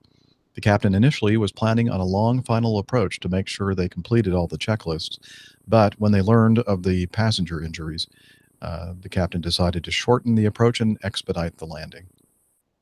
So that's, in a nutshell, the significant data that I think would be worth talking about on the show in that investigative update. So shall we move on to some of the feedback that we received? Yeah, let's do that. We have a lot of it for this. Yeah, week. we do. We do. Let's start off with Colonel Jeff. He actually sent 2 pieces of audio feedback regarding the incident. Let's play this first one. Hello, APG community. It's Colonel Jeff with a quick update on Southwest 1380 and the CFM56. Just a real quick background on the CFM56. It was initially developed by General Electric with the French company as a engine for the YC-15, which it did fly on. However, that program was discontinued. What saved it was the U.S. Air Force and the French Air Force getting together and deciding to re-engine their KC-135s with that engine. It was soon picked up by United to re-engine their 30 Douglas DC-8s, and it was quite a rather exponential improvement on noise reduction as well as thrust. And that was back in 1979. So the engine's been around for quite a while. Soon after that, Boeing decided to use it for the NG version of the 737, the first generation, next generations, the 300s. And then Airbus came along, as usual, behind the power curve, having to follow somebody else. Sorry, Nick. For the A320 series. The latest version of the CFM56, the -7, which was the engine in this incident, averages 18,000 hours time on wing between major overhauls, with some engines going well over 30,000 hours, up to 50,000 hours between major overhauls. It has an exceptional reliability rate of almost 100%, averaging about 1 departure delay for every 2,500 departures. So as you can see, it's a really good engine. And being an individual who flies it every time I go to work, I have found it to be a very reliable and very easy to use engine. I've had no issues in my 5 years of flying with it at all. In that case, and that being said, the engine in this case did blow up. Basically, they say it's an uncontained engine failure. And from what I've read, the fan blade did not actually leave the engine core. The engine casing, the Kevlar shielding that every engine has, did hold that in. What did penetrate the fuselage in this case, and in the case in 2016, was the fragments of the cowling that were broken off the airplane when the debris caused by the damage from the turbine blade in the engine flying off the aircraft, tearing off the outside cowling of the engine. And that's what the difference in this case. But again, it's a very safe engine. They're all over the world. Every 737 NG out there has them. It's the only engine option on the 737. And I think it's about half the A320 series of aircraft have the same engine. Slightly different model, but in shape. And that's about it. So that's pretty much all I have. I have some more opinions about how the emergency was handled and the press they've gotten for it, but I'll leave that for some other feedback. That's it for now. Thanks. I hope this filled the square, and I'll be talking to you all later about some other feedback. Bye-bye. It did fill the square, Jeff. Thank you. And it's always good to hear from somebody who actually has experience with that particular engine model. And yeah, I might add that I have flown with this engine as well. All 3 engine failures I've had in the civil world were with that engine type, CFM56. Oh, so your experience was a little bit different than Jeff's. Yeah. Okay. Was it the actual same series? It wasn't the 7B, I would imagine. I doubt it. No, Yeah. it was on the 340. And to be fair, one of those was a bird strike, so it wasn't really the engine's fault. But the others were a inlet guide vane actuator failure and a secondary gearbox drive shaft failure. So it didn't involve blades coming off, which was nice. Yeah. Interestingly, the engine designations can be I don't know, not confusing, but I don't know what I'm trying to say. But I flew the 727, which was a JT8D, Pratt & Whitney JT8D engine, and the MD-88s that Dana and I are flying now also use the JT8D engine, but it's not very similar at all. A completely different the way it operates, and much more thrust in the later version of it. Even I guess the original 737-200 had the JT8D engine. It did. Correct. It did. So and it's a great engine. I mean, it's very reliable. Mhm. It's been throughout the years a very reliable engine. but it's I not very can't talk. fuel efficient, though. Not very because fuel efficient, but very reliable. Not a very It's kind high of like an bypass. good old Chevy engine. Yeah, Can't kill them. exactly. May not be the most fuel efficient, but you can't kill them. That's right. All right, let's continue then with some more feedback from Colonel Jeff. Hello, APG community. It's Colonel Jeff with some more feedback about the Southwest 1380. This one is more in regards to how the incident was handled and how it was publicized in the press. The female captain did a great job, and the press has made her into an international hero, with Congress even wanting to get involved in doing some kind of act supporting her, declaring her and her crew a national hero or something to that regard. Let me just point out that in 2016, almost exactly the same thing happened to another Southwest flight. It was the same engine, same type of engine, on the same side of the airplane at roughly the same altitude with a rapid depressurization, just like this one had, with an emergency landing. The only difference being that on the one in 2016, no one died. No one was even injured. The same procedures were followed, the same emergency descent, the same checklist would have been run, and that one hardly got any press at all. The difference is there was one fatality. And you thought this woman walked on water and didn't get her feet wet. And I have a lot of heartburn with that, because just like in this Miracle on the Hudson, what was the co-pilot's name? Yes, just that, silence. Nobody knows. Just guys. And I'm not sure how Southwest does it, but procedures at my airline are such that whoever's flying the airplane when something like this happens continues to fly the airplane, but they also immediately take responsibility for the radios. The other individual gets the QRH out, the emergency procedures checklist out, and he starts going through the checklist. So in this case, you hear the captain speaking on the radio majority of the time. That's because the co-pilot is over there basically working his butt off, going through several different checklists. He's got an emergency descent going. He's got an engine failure, fire separation checklist going. He's got an emergency landing checklist going. He's got a one engine landing checklist going. So he's got a lot of stuff to cover in not a lot of time. So it was definitely a crew effort. He should be recognized, if not at least as much as the captain is in this case. They did a wonderful job. My hat's off to them. God forbid I should ever find myself in that kind of situation. I've had enough scares of my own over the years. I don't need one like that. Another beef I have is an article, and I wish I could find this article again because I actually read it. And it was basically an article lamenting the fact that the airlines are having trouble recruiting military pilots because there aren't enough military pilots out there. It used to be that a majority of the pilots did come from the military. This article was claiming that it's down to like 25%, which may be true now because the military is offering huge bonuses trying to keep guys in because they have just as big a shortage as the airlines do, if not more so. And basically this article was expounding the proficiency of the military pilot over and above his civilian counterpart. And I'm sorry, if I'd been a civilian reading the article, I'd have been really kind of insulted. I have flown with hundreds of pilots over the past 20 years at American Airlines, and I'm sure Jeff has too, with his company, as well as Nick and Dana.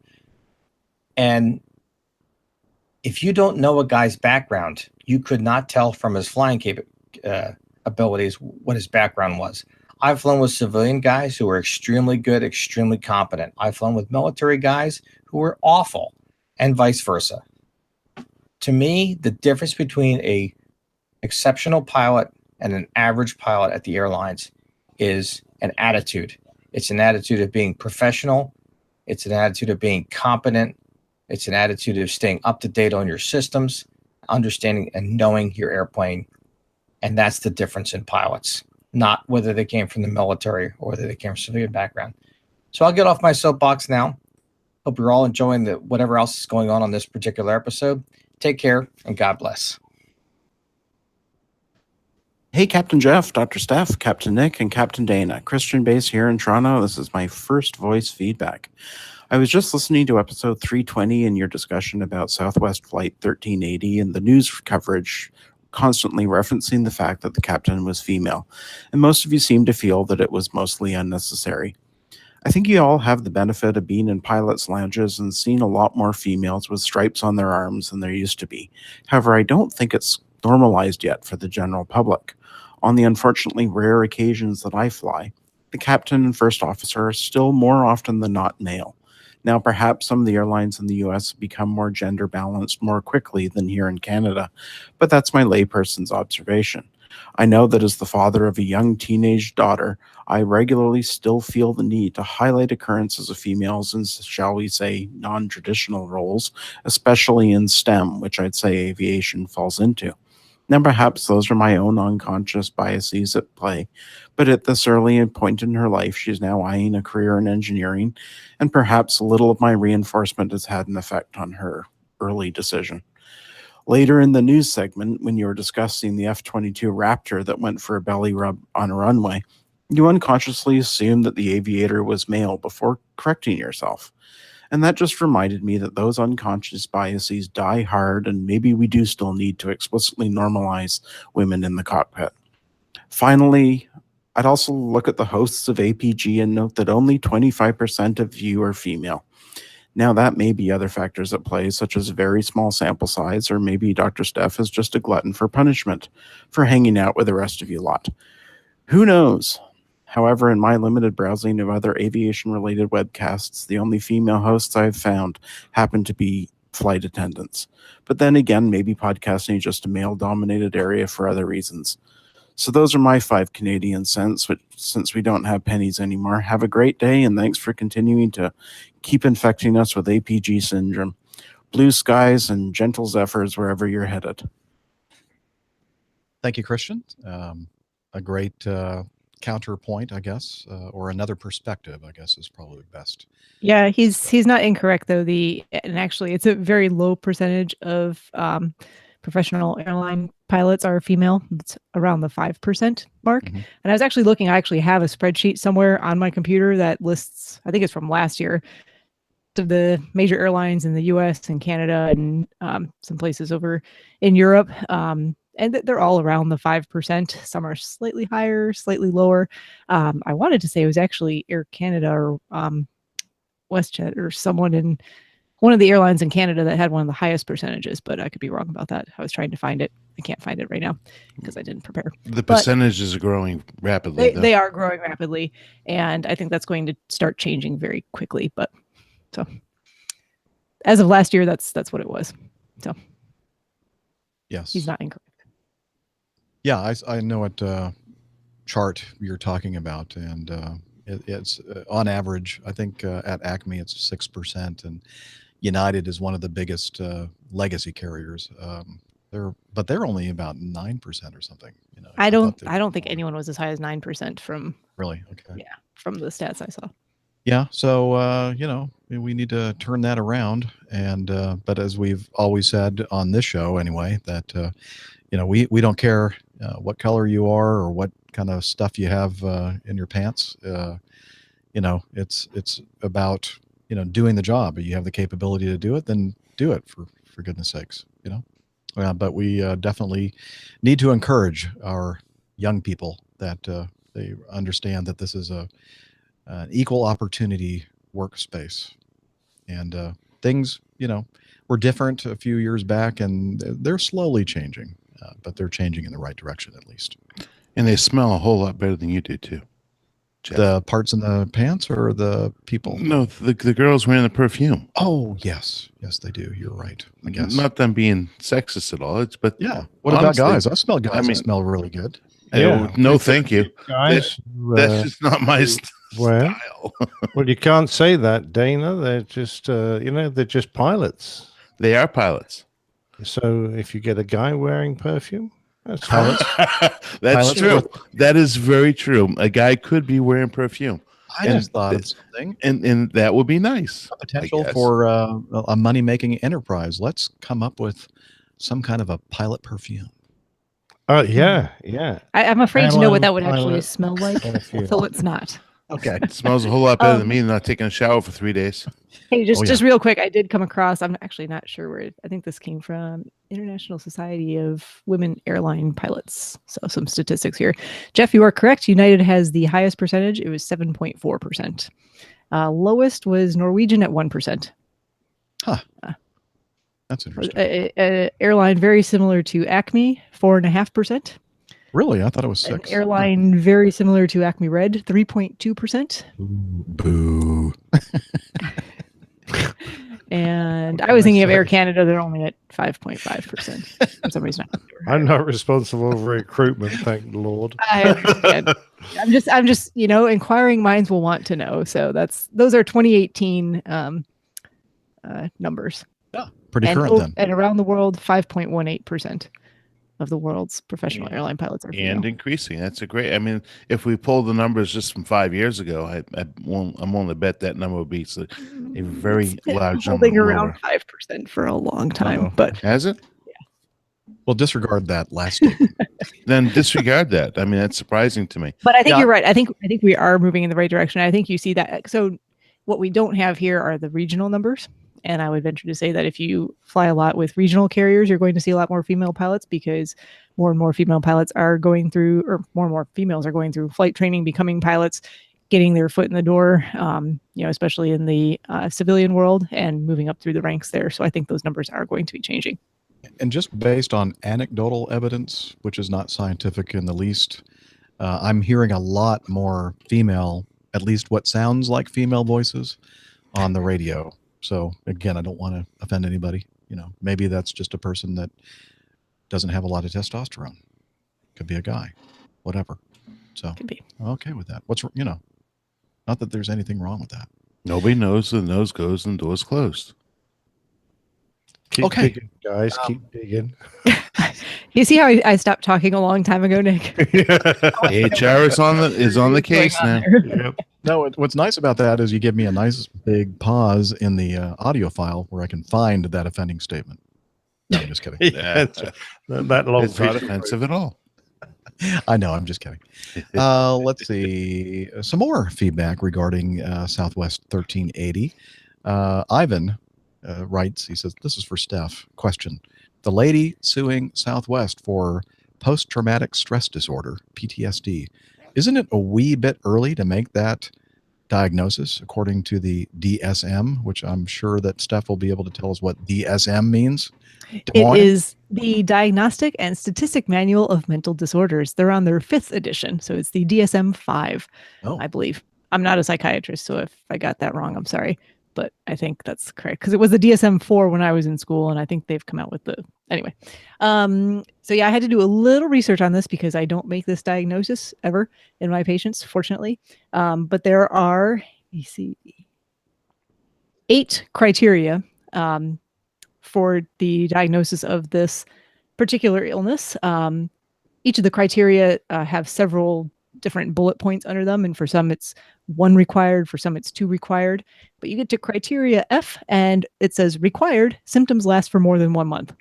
So when did this happen again exactly? I forget the date. Well, the symptoms last for more than 1. Oh, I see what you're saying. It was less than a month. It's been less than a month. So this person does not yet meet the diagnostic criteria for PTSD. So Ivan, you are correct. You are correct.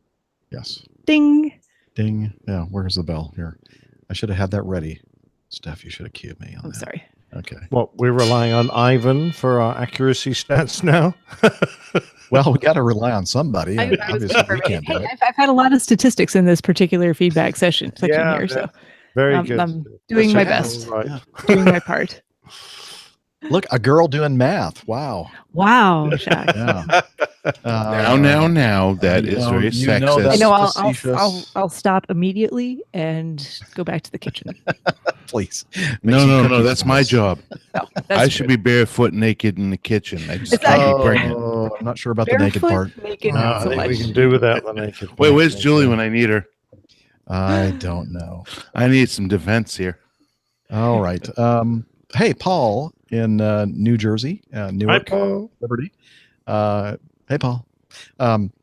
Sent us some audio feedback. You'll remember that he works on, or used to work on, jet engines, and he has something to say about these inspections. Hello to the APG crew. Hope all is well. I want to start by saying that it was a great pleasure to finally meet Captain Jeff in person in Newark a few days ago. I'm now 2 out of 4 on cast members, having met Captain Nick a few weeks ago in Newark as well. So all I got left to do is go down to Charlotte and look for a blue Jeep with no doors, go to Atlanta and look for a man riding a Harley, holding some barbecue ribs, and I'll be all set. I would have met the whole entire panel. The reason that I'm sending this feedback is in regard of the Southwest Flight 1380 incident. I came across an article that stated that Southwest protested an airworthiness directive that the engine manufacturers, CFM, suggested to the FAA due to the estimated ground time that would have affected the Southwest fleet. Now, before jumping to any conclusions, it's not to say that this particular inspection would have found the defective fan blade that is said to have failed on Flight 1380. But what I can say is that I'm actually quite familiar with this inspection. Having worked in the power plant shop in Newark for my airline, I became quite familiar with the CFM 56, maybe more so than any other engine in my airline's fleet. And this particular inspection might just be the most common and frequent task that I did. It was almost guaranteed that there was one of these inspections scheduled every night. As far as the inspection is concerned, the CFM 56 is designed with a wide chord fan blade and a curved slot disc hub. The first step on this inspection is to remove all 24 fan blades, the associated hardware, and on the actual fan blade, the fan blade root has a copper nickel alloy coating on the dovetail pressure face, and any missing or worn coating would cause excessive wear on the fan blade or the hub or both, and it could cause excessive vibration. Any blades that were found to be out of limits would be replaced. And actually, our power plant department found that it was better and safer option to replace an entire set than just to replace individual blades, because then to replace an individual blade, you would have to replace a blade that's completely opposite from it, 180 degrees opposite for balancing purposes. So they found that it's just better and safer to replace the entire set. At this point in the inspection, since the blades were off, we would clean, inspect, and measure the titanium slots in the engine hub to ensure that there was no excessive wear on the actual hub as well. If everything checked out good, we would lubricate the new blades, or if the existing blades proved to be within limits, we would just reinstall the existing blades. But if not, we would just replace the entire blades, lubricate them, lubricate the hub and all the associated hardware, put everything back together. We would then taxi the aircraft to the run-up area, where we would run up the engine at all power settings to ensure that there was no fan vibration. Now, if there was fan vibration, we would interrogate the airborne vibration unit, which is it's a black box on the electronics bay, and it would give you a solution which consisted of installing or removing weighted screws that are installed on the spinner, on the engine spinner. The whole inspection would last pretty much an entire 8 to 10 hour shift. We would do this inspection every 1,500 cycles for each engine. And we currently have, in my airline, we currently have, I think it's 330 737s. So that's 660 engines. So as on any, as any given inspection, as any engine is inspected, it's quite expected that another engine is due. As I mentioned earlier in an earlier feedback, I no longer work in the power plant shop. I now work line maintenance. But I spoke to some of my coworkers who stated that our engineering department has issued a revised inspection that further scrutinizes this particular inspection. It's now common to see our hangar filled with 737s, as our technical department wants to ensure that a repeat of the Southwest event will never happen again. I wanted to send this feedback last week, but I wanted to wait for things to settle down. But it's starting to look like, from all the reports that I read, that in fact it was a blade that detached itself from the hub and caused a catastrophic engine failure. I figured that I'd share this little tidbit of information to give all a better understanding of the workings of the CFM56 and all that's involved on the technical operations side of the airline. That's all I have for now. Hope to see you all at the next APG meet, and safe travels to everyone. Bye-bye. We hope to see you as well, Paul. Thank you for that very detailed feedback regarding engine inspections and what you look for when you do, and how long it took. Wow, that's amazing. What do you say? Like a typical 8-hour shift would be taken up completely with one of those inspections? Yep. And if I heard him correctly, over 600 engines in the fleet, and I guess they wouldn't have to inspect each one of them every year. I'm not sure how many cycles he said, but that's pretty much one of those, at least one or two of those engines in the shop at all times getting those inspections. Sounds like it. Yeah. All right. Looks like Dana had to leave us. So Dana, thanks for joining us for as long as you could, and good luck with your training tomorrow. We all know, of course, that you'll do just fine. Woohoo. Okay. Moving on with the feedback extravaganza for Southwest 1380. Private Pilot Rich wrote in interesting article on the declining number of military pilots in commercial airlines.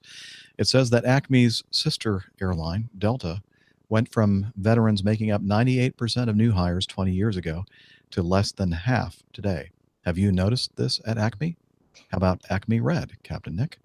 And again, that's Private Pilot Rich. We'll put a link to that article from WAPO, the Washington Post, in the show notes. And yeah, absolutely.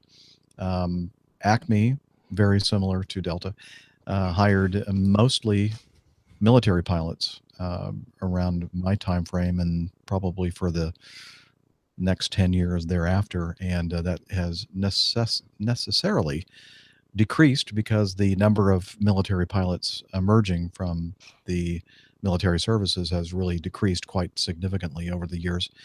And but I think Captain Jeff did a really good job. The good-looking Captain Jeff did a good job of explaining that it really doesn't make that much of a difference as far as skills and your experience, etc. And I've said that many times on the show. You've heard me say that just because you were in the military doesn't necessarily mean that you're going to be a better pilot than somebody with a civilian background. But there are some reasons that the airlines do kind of look for military pilots, because first of all, and I'm sure that this is true for Captain Nick, that when you're in the military, your number one job is not being a pilot. Your number one job is being an officer.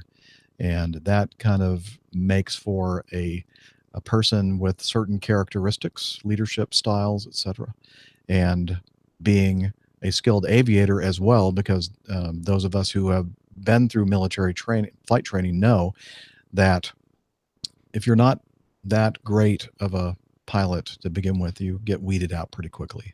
So, it's something that I understand that the airlines, many of the major airlines, at least here in the U.S., were looking for in recruits for pilots. But again, as Colonel Jeff has said, and I've said many times, it doesn't guarantee that just because you're in the military, you're going to be any better than somebody that has a background that was not military. Would you agree, Captain Nick? Yeah, I think there's quite a difference initially if you bring a relatively new pilot from Civvy Street in and a military pilot in, because of the intensity and level of training military guys get. I think, generally speaking, they would have the edge because there are not a lot of restrictions on the level of training. In fact, I did 4.5 years of solid training before I actually started doing an operational job in the Royal Air Force. That's an awful lot of effort. And I then subsequently did another 6 months of solid training to become first a flying instructor and then a weapons instructor. All that time is, just something that you don't get in the civil world. It's just not available to you. Having said that, I think that initial perhaps advantage is very soon evened out because it's such a different job in the civil world.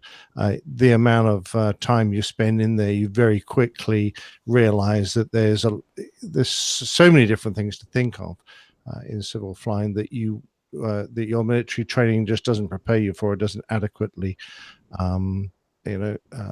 give you experience of. Means that after a relatively short period, you're back on an even keel again. So I don't think there's an enormous difference. Once you've done 5 or 10 years in an airline, I think then it just comes down to what kind of a person you are and how good a pair of hands you've got, not where you started your flying training. I mean, I've spent many more years now in the civil world than I did in the military world. I did 19 years in one, and I'm now coming up to 24 years in the other.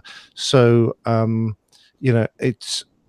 it's a different start in life, but I think ultimately you end up the pilot you would have been anyway, regardless of how you initially got your training and experience. I wholeheartely agree. And the only thing I could add is that one of the advantages of getting a military flight training is that you are exposed to certain types of flying that you'll never ever get the chance to see unless you purposely, as a civilian pilot, go and take one of the courses from some of these companies out here that will take you and show you aerobatics and unusual attitudes and extreme unusual attitude situations and how to recover from that. And that's something that we as military pilots, get automatically as our training, which I think is priceless training. And it's not, the fault of somebody who didn't have the opportunity to train in the military. It's just that I think it's an important aspect of those of us who have. Yep. Yeah, I agree. All right. Let's see. Oh, Nick Knack Jack sent us some audio a lot of audio feedback that we got, which is great. We love it. Hey, APG crew, it's Nick Knack again. I was wondering about the Southwest incident.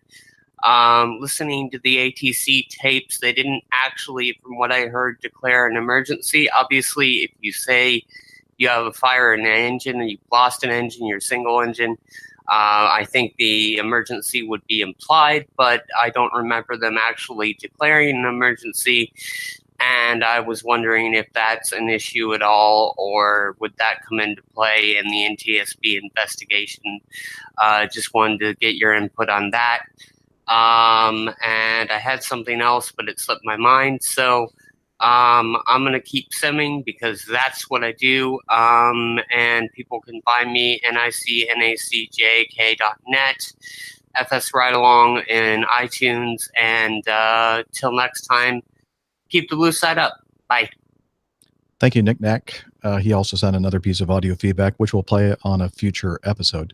but I wanted to play this one because it specifically addresses, the thing that's the hot topic now, which of course is the Southwest incident. And I'm going to go ahead and read this next one because it kind of is very similar to Knick-Knack Jack's question regarding emergencies and who handles the airplane and works emergency procedures. This is from Ian Ngati. Always a pleasure to hear your voices each week. My question is in response to the conversation about what happened on Southwest Flight 1380. Almost all the time I hear any of the APG crew tell a story about a particular flight, they are involved in it. It's always noted that one pilot is flying the aircraft while the other communicates with ATC and takes care of the non-flying duties, captain or first officer, depending on whose leg it is. Hearing about major airline incidents, it always seems to me that the captain takes control of the plane when the emergency occurs and is also communicating on the radios. In the case of Southwest 1380, I got the impression that the captain was flying and she was also the main pilot heard on the radio doing the communicating. In the case of U.S. Airways Flight 1549, the Sully Jeff Skiles flight, Sully took over the controls and also continued to communicate with ATC. Maybe Jeff Skiles could have given better information than Sully could because he was no longer in control of the aircraft. What is the official procedure if there is one? I also remember reading about United Flight 232, the Sioux City accident in 1989, where Captain Al Haynes was flying the DC-10 and also continued communicating with ATC and the cabin, even though there were 3 other pilots on the flight deck. I guess maybe in those moments it makes the most sense for one person to communicate who is also in control? Question mark. Again, that's Ian from New Jersey. Great questions, both from Ian and Knick-Knack Jack. Colonel Jeff kind of answered this a little bit, at least specific to his airline, but he was saying whoever's flying the aircraft. So I think he said at his airline, it's whoever was flying the aircraft continues flying the aircraft, but also does the communications because the other pilot is the one doing the quick reference handbook, all the checklists and going through and trying to work all of that. And that's a very busy job to have as well. So. And that's the protocol at Acme as well. And I always brief that, especially when we're talking about an emergency situation that occurs on takeoff, that if we continue a takeoff, whoever's flying the airplane continue to fly the airplane and communicate outside, the other person start working the abnormal procedure and communicate inside. Then I also add, however, if I think that it's best that the first officer fly the airplane and I work the emergency procedure, which is kind of the way my company looks at the best or what's the favorable, most favorable or best practice or whatever, where the first officer flies and communicates outside and the captain handles the emergency procedure and communicates with the cabin crew and the company and everybody else. So I basically say that once the airplane is under control, we're away from the ground and everything is stabilized, then we'll make a change in roles, but not until then. Of course, you don't want to be doing, switching who's controlling the airplane when you're in a critical situation. And I think that it really depends on the situation. And, even though I brief this over and over and over again, I really don't know for sure exactly what I'm going to do when I'm in a situation like this. If I feel like the first officer is not flying the airplane, sufficiently or whatever, or I think I can do a better job of it, I'll take over the aircraft. But in general, if it's the first officer's leg, I'll let that person continue to fly the airplane and I'll work the abnormal procedure and do all the other ancillary tasks. Captain Nick, what's the policy with Acme Red? We have a similar change in roles in that whoever is flying the aircraft takes the radio, because the other guy's doing the drills, and the last thing you need when you're doing such a vital set of drills is to have a checklist interrupted by you having to make a radio call. You come back to the checklist and then find you've missed the vital action that is going to create a safe situation. So yeah, the pilot flying takes the radio. As to whether the captain flies it or the first officer flies it, we would normally leave the handling pilot in control. But I think if there's any situation where the captain is in doubt, in other words, it's going to be a really complicated and difficult landing, handling wise, then I would normally expect the captain to say, look, I'm not doubting your ability, but I'm going to fly the airplane, which I think is a fair thing to do. Now, the one thing I love about Airbus is, generally speaking, the automatics are going to be available to you in almost all emergency situations. So if you are the captain, hand flying the aircraft and using the radio, then generally speaking, you'll revert to the automatics to relieve yourself of that instant load so that you can monitor what's going on. The one thing you can't do when you're doing those complicated ECAM drills or checklist drills is you tend to lose track of where the airplane is in the sky, what it's doing, how high it is, because you're really monitoring systems and staring at screens now instead of looking out the window and thinking about how much energy you've got, where you are in the pattern, etc., etc. So I think there are situations when, exactly as you said, Jeff, when your instinct is, I think I need to worry about getting the airplane on the ground, in which case I need to be flying it so I can be heads out and thinking about my position in the pattern and what the priorities are. Or you might say, right, we've got hundreds of miles to go before we can land the aircraft. Let him fly the airplane. I'll handle the drills, make sure they're all done properly, and think about sit back then and think about what options we've got without me having to worry about the physical aspect of flying the airplane. Exactly. And the thing that we did not address was Knick-Knack Jack's great question about, hey, I didn't recall hearing Mayday, Mayday, Mayday, or even we're declaring an emergency.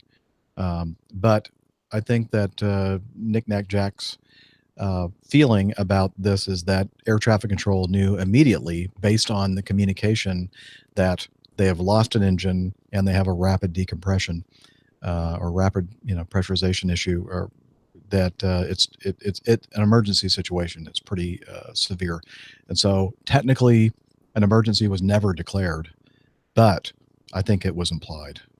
Mm-hmm. Oh yeah, I don't think there's any doubt that that was exactly the situation. And I think the great thing about saying Mayday, Mayday, Mayday, or we have an emergency, is it informs the world that you are now the priority number one for the greater controller and for everyone else to assist or shut up as is necessary. And I think she was getting the service she wanted without having to go through that formality. I agree, but I think you're right. That if she had said Mayday, Mayday, Mayday, it could be because initially, if you'll remember, the initial communication with the center controller was, I'm sorry, did you just say that you lost an engine and you're right? I think it was Southwest 1380 single engine, something like that. You know. And he said, "You're descending." Like, what? Yeah. Why are you descending? So I think, in this case, I have to say that that may have been an appropriate situation for a Mayday, Mayday, Mayday call. Yeah, I think in the simulator, I think we without fail, when you got a problem, you shout either a pan or a Mayday as appropriate.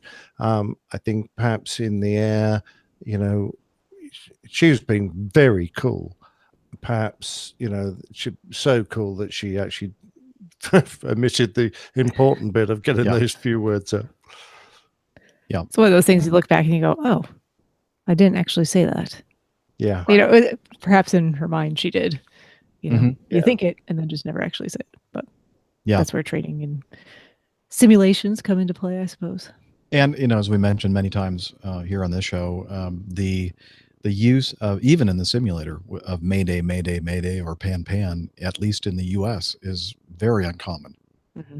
So, and rare, I'd say. It's interesting. I noted when I did that last plane tale about the El Al aircraft in Amsterdam, the call was, Mayday, Mayday, we have an emergency.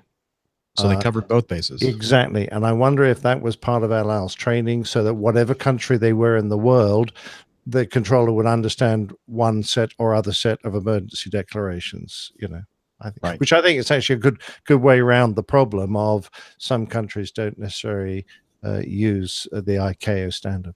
Yeah, I think you're right. Although I think here, if you say Mayday, Mayday, Mayday, or Pan, Pan, Pan, controllers and everyone else in the sky is going to know what you're talking about. Mayday, I'm pretty sure they would, but we actually have we've got several cases on our airline, guys who've declared a pan, and and they didn't know what it was. Yeah, what the controller has? What are you trying to tell me? Declaring an emergency? What is this pan you speak of? That's exactly what happened, Steph. Well, and the Although reason I'll say you get that question a lot, or you hear it frequently, where someone will call up and say, "I have this, that, or the other problem," and then the next question is, "Are you declaring an emergency?" Because they want to know specifically from the pilot, was that your intention? Mhm.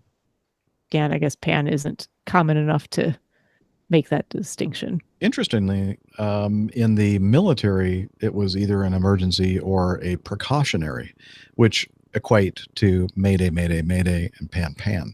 Sure. But in the civilian world here in the U.S., as far as I'm concerned, it's either I'm declaring an emergency or you're not. So exactly, it's like that second step is kind of not covered at all. So I can understand the confusion here in the U.S. If you say pan pan, they're going to go, "What, Peter?" No. I get the sense they'd probably treat it more as an actual emergency. Yeah, I think so. All right, and finally, Anthony says, "I'm curious about your thoughts regarding the inspection of these engines on your pre-flights. What are you looking for when doing the walk around? Is it only an examination of the blades? What else is examined?" So, Anthony, I guess it depends on the airplane and your ability to actually do much of an inspection of an engine based on where that engine is hanging on the airplane. On my airplane, from the view of the engines, they're up kind of high on the tail. I can only see a limited amount of the fan blades on the front of the engine and the intake.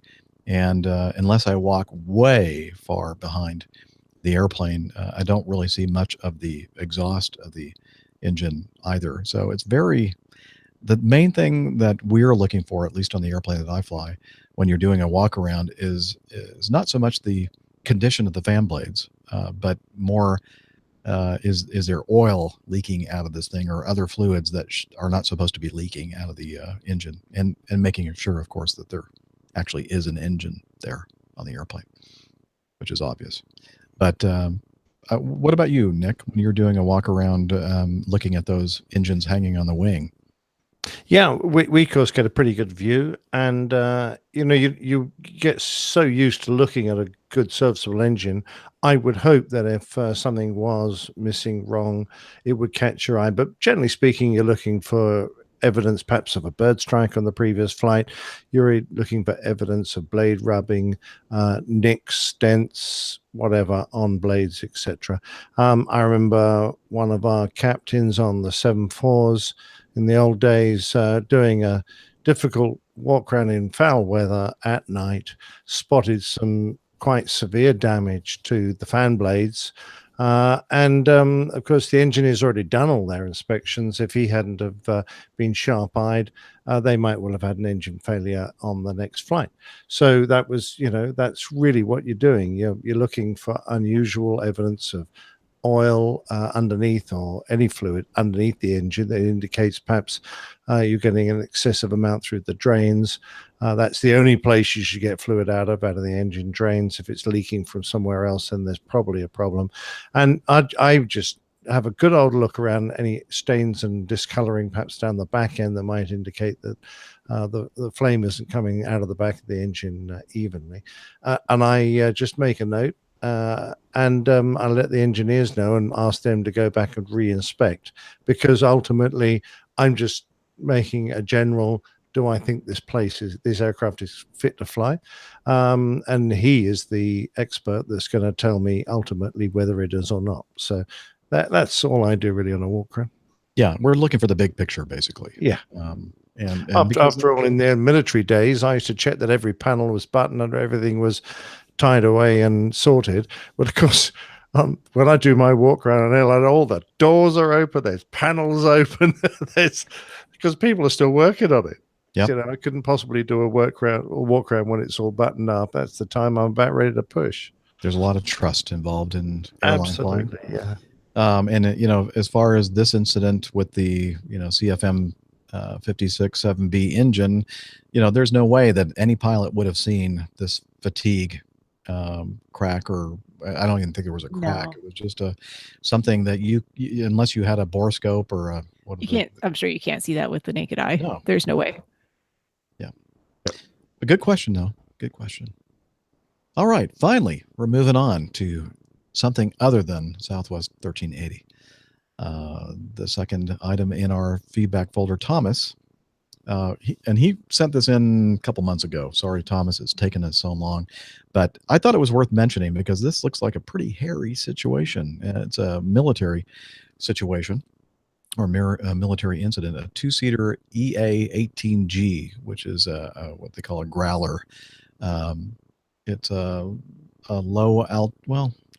How do you describe that airplane? It's kind of like the same kind of airplane as the Intruder. It's it's an electronic warfare aircraft built around the Super Hornet. Oh, is it? Yeah, Okay. I think it is. Oh, okay. I was thinking it was something else. Okay. Two-seater EA-18. That makes more sense. Thank you. I was thinking of a different airplane. Anyway, they were cruising at 25,000 feet on the 29th of January, about 60 miles south of Seattle, on a flight from Washington State's Naval Air Station Whidbey Island to Naval Weapons Station China Lake. The crew received a warning that the system that controls a cockpit air temperature and cabin pressure, known as the Environmental Control System, or we'll refer to as ECS later in this article, was icing.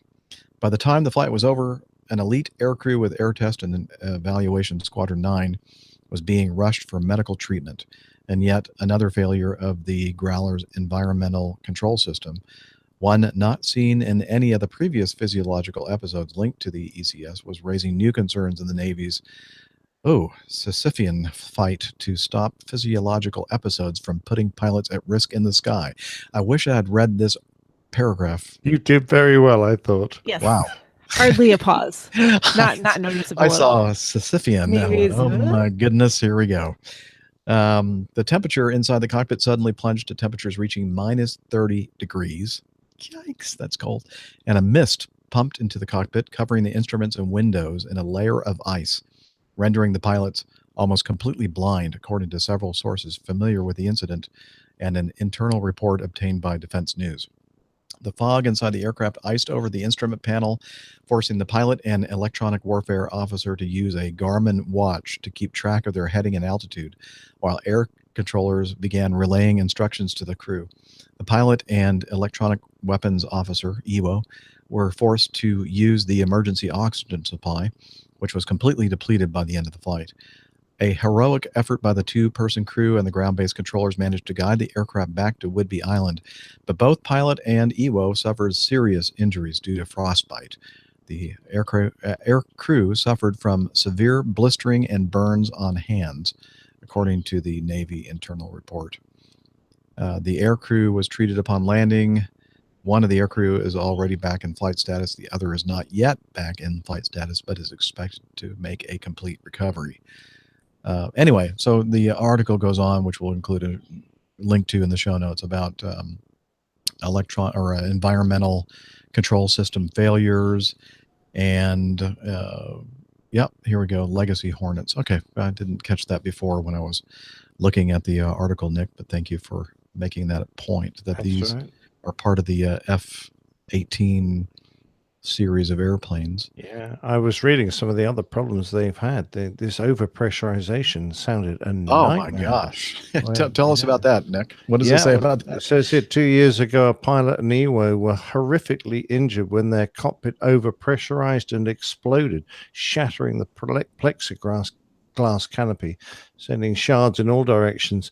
Well, thank God it did, because if the pressure had got that great, I expect they were in severe pain on the inside. Oh man. So yeah, so it sounds like they're. I mean, I know that military aircraft are built with many much fewer safeguards because generally speaking, you can manually override things that go wrong, whereas you don't need that level of safety on a military aircraft. You do on a civilian aircraft, but this sounds way over the top. How their cockpit pressurization system can go so haywire as to injure them that badly, I'm just a bit worried. And with no way to fix it when they notice attacks. You know they knew. It wasn't like it just is like the proverbial frog in a pot of water that you slowly start to boil. Oh yes, I've heard about that. Is it true? Oh, I have no idea. Jump out. I don't know. Steph probably knows. That Steph has done it. Yeah. That's how they get those frogs to dissect for practice. It's interesting. Steph wanted me to be go into her hot tub, and she kept raising the temperature. I mean, I wasn't going to go. It was just I know. I wanted she him said, to "No, use it. no, thank you. You go ahead."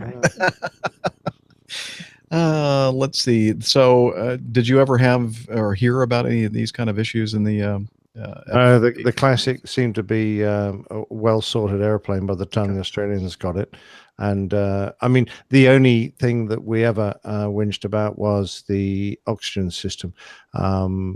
There were very few checks and balances in the oxygen system to ensure you were getting oxygen flow, and it was a problem that I don't know if it was exactly the problem, but one of the squadron commanders died from hypoxia because he wasn't getting oxygen, hadn't realized.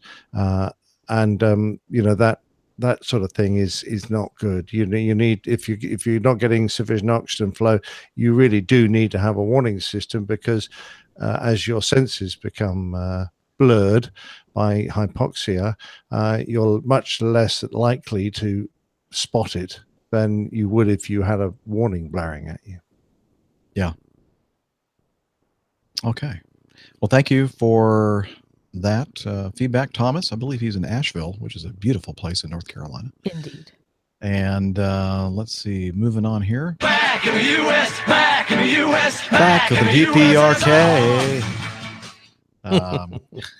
Back in the DPRK is a grand aviation tour later this year, from the 16th through the 20th of October, 2018. Now, this was sent to me from Ben, and normally I don't do these kind of things, but I'm thinking to myself, the people listening to the show are av geeks, and I know that some of you out here, when you hear about this, might be interested. Now, don't worry, I'm not getting any kind of kickback from this at all. So I just thought this might be something worth talking about on the show. And in case you're interested in flying on an Aleutian IL-18, IL-62, IL-76, a Tupolev Tu-134, Tu-154, Tu-204, an Antonov AN-24, AN-148, an MIL-17, and microlights. I'm not sure what a microlight is. Anyway, this company that Ben is affiliated with, we're delighted to be offering aviation enthusiasts a very special tour of the Democratic Public Democratic what's the P stand for again? Peoples? I don't know. People, okay, I don't know. That Democratic could be wrong. People's, no, that's right. Democratic right? People's Republic of Korea. Yeah, I think you're right.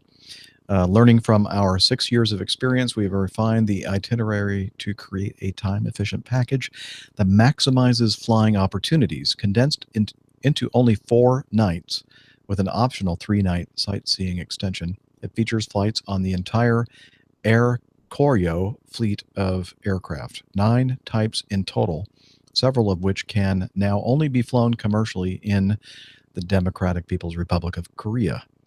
That's North Korea, for those of you wondering.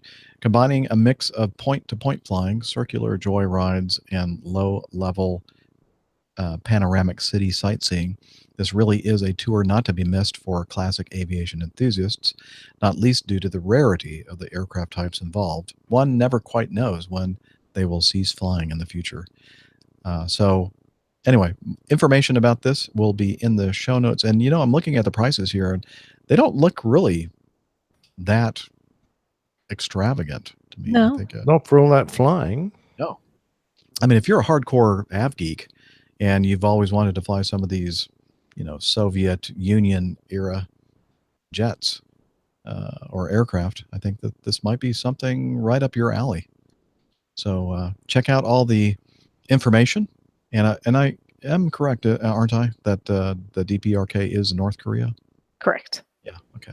I just love the fact that under optional extras is included a complete set of safety cards for the entire Koryo fleet. Well, if you speak You don't Korean, get to you'll see be the okay. Yes, of course. You don't get to see the safety cards unless you play for the optional extra. Yeah. Just an extra 50 euro. It's fine. Yes. It's worth it. Go ahead and spend the extra 50 euro. You'll get Be a it. souvenir. And a timetable and a notebook and some posters. And I hear that Lane It's a says that bargain. Dennis Rodman will be on the tour. So. Just bam. Nice. Okay, so I hope you didn't mind me. And again, the real reason for me wanting to talk about that feedback was that I could play that back in the USSR. Okay. Chris writes, employment contract. Hi there. Been listening to your show for a couple of weeks now and really enjoying the folks you get around the table to discuss aviation news and their personal experiences. I'm interested in understanding whether, from your perspective, there are any emergency.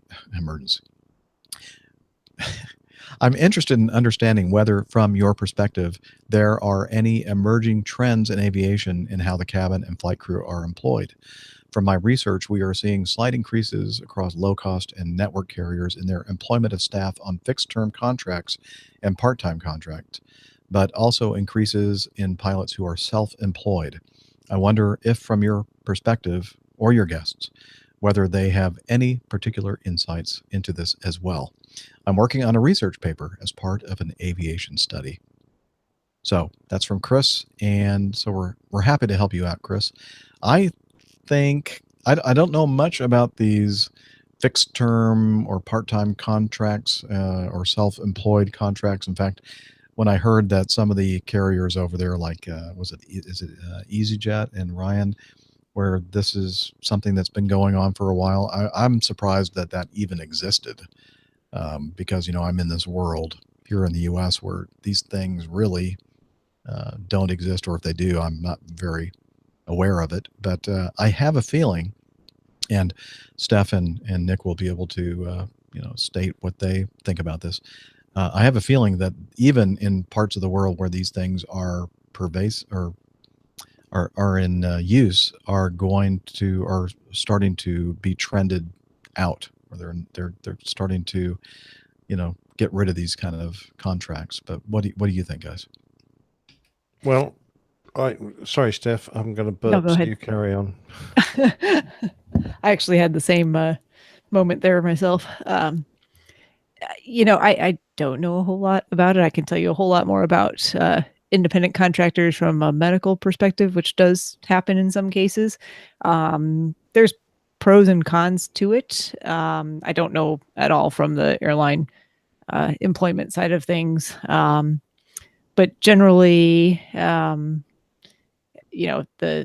for me, there's more cons than anything else, because you end up basically having to be responsible for all of the ancillary things that go along with running your own business. And to be honest, I'm not a great business person. So I don't want to have to be figuring out my own withholdings for taxes and calculating my, expenses for my job and overhead. And there's a whole bunch of things that I don't want to have to deal with. That's from the medicine side of things. I don't know how applicable that is on the airline pilot side of independent contracts. Nick may have a little bit more insight than I do. Yeah, I think it's becoming more and more common, Steph, particularly amongst startup airlines and those that are adopting a low-cost profile, because they see it as a way to cut their overheads.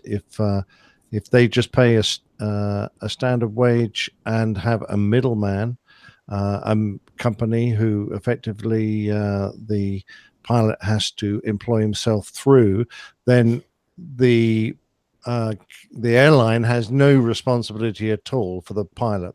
The pilot isn't employed by the airline. He's employed by this middleman, and the airline therefore doesn't provide anything that Jeff and I are used to. So all my medical bills are covered, all my annual medicals. If I need a new license, that's covered. If I need a new passport, that's covered.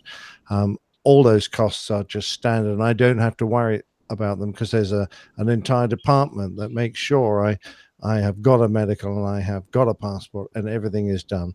I get allowances. I basically am treated like a valued employee. A lot of airlines who want to keep all their administrative staff down to an absolute minimum won't undertake any of that.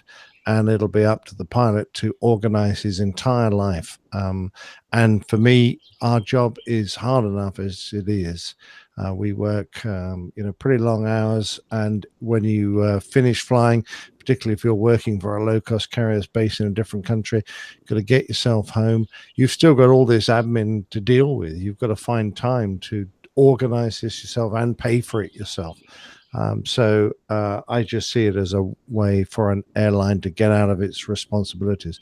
Having said that, as an airline gets bigger and as the pilots get organized, they are more likely then to organize a union or join a union, become unionized, and then they'll realize, because they've realized that this is no way to actually earn a living in a decent airline. You really want to have your airline be responsible and look after you as a proper employee rather than as a sort of contracted worker who's coming in and doing a job for them. Being a pilot in an airline, you're not contracted. The pilots are vital to airlines. They're one of their main employees, after all, and to have them there as really as third parties is just, I think it's ludicrous. But there you go, it's personal opinion. Yeah, safety in numbers. If you're part of a large organization, your liability is, especially legal liabilities, are definitely minimized when you are represented by a large group of pilots. So Stephen Ivy in our chat room is a survey pilot, and he says, I can tell you that the contractor aspect of being a pilot is covered in legalities. That one survey company that wanted to hire me wanted to make me responsible for the aircraft, which means I needed to get insurance. And if something happens, it's on my dime, not theirs. That's, not a great way of being employed. Let's just think about something simple, Jeff, like health insurance, which not so much of a problem for you because you're generally flying within the United States. But if you're a pilot and you're a contract pilot and you fall ill in a foreign country, you better have pretty damn good health insurance, and their standard travel insurance won't cover it. Because if you get travel insurance for a holiday, generally speaking, it'll only cover you for like 30 days in a year. You can't be out of the country for more than that. So all of a sudden you find you don't have health insurance when you're down route, and that's just appalling. So what do? You go back to work unfit? That's just a dreadful position to be in. Yeah, it is. So we at the APG are against these individual contracts. Absolutely, yes. It's interesting, though. I don't know. Maybe my perception is flawed or skewed because wasn't it one of the companies that was either Ryan or EasyJet that they were, I think the pilots in Germany were being taken off the individual contract system and put into a regular contract and actually hired by the company and represented by. I believe that was easy, and I also believe that Ryanair have now had to accept a unionization for some of their pilots.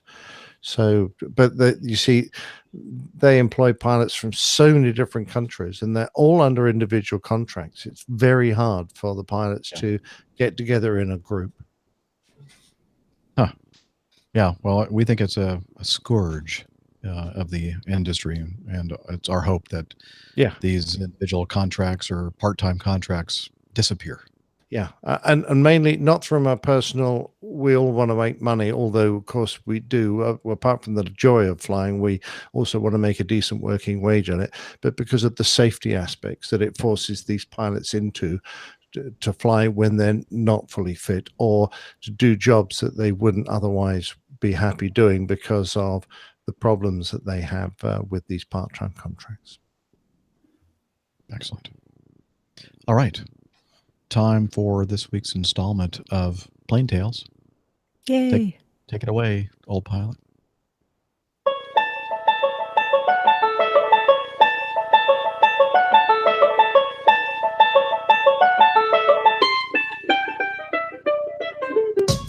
The old pilot's Plane Tales. One of our aircraft is missing. I'm a bit of a fan of old black and white wartime movies. Classics like The Cruel Sea, The Dam Busters, 12 O'Clock High, and One of Our Aircraft is Missing.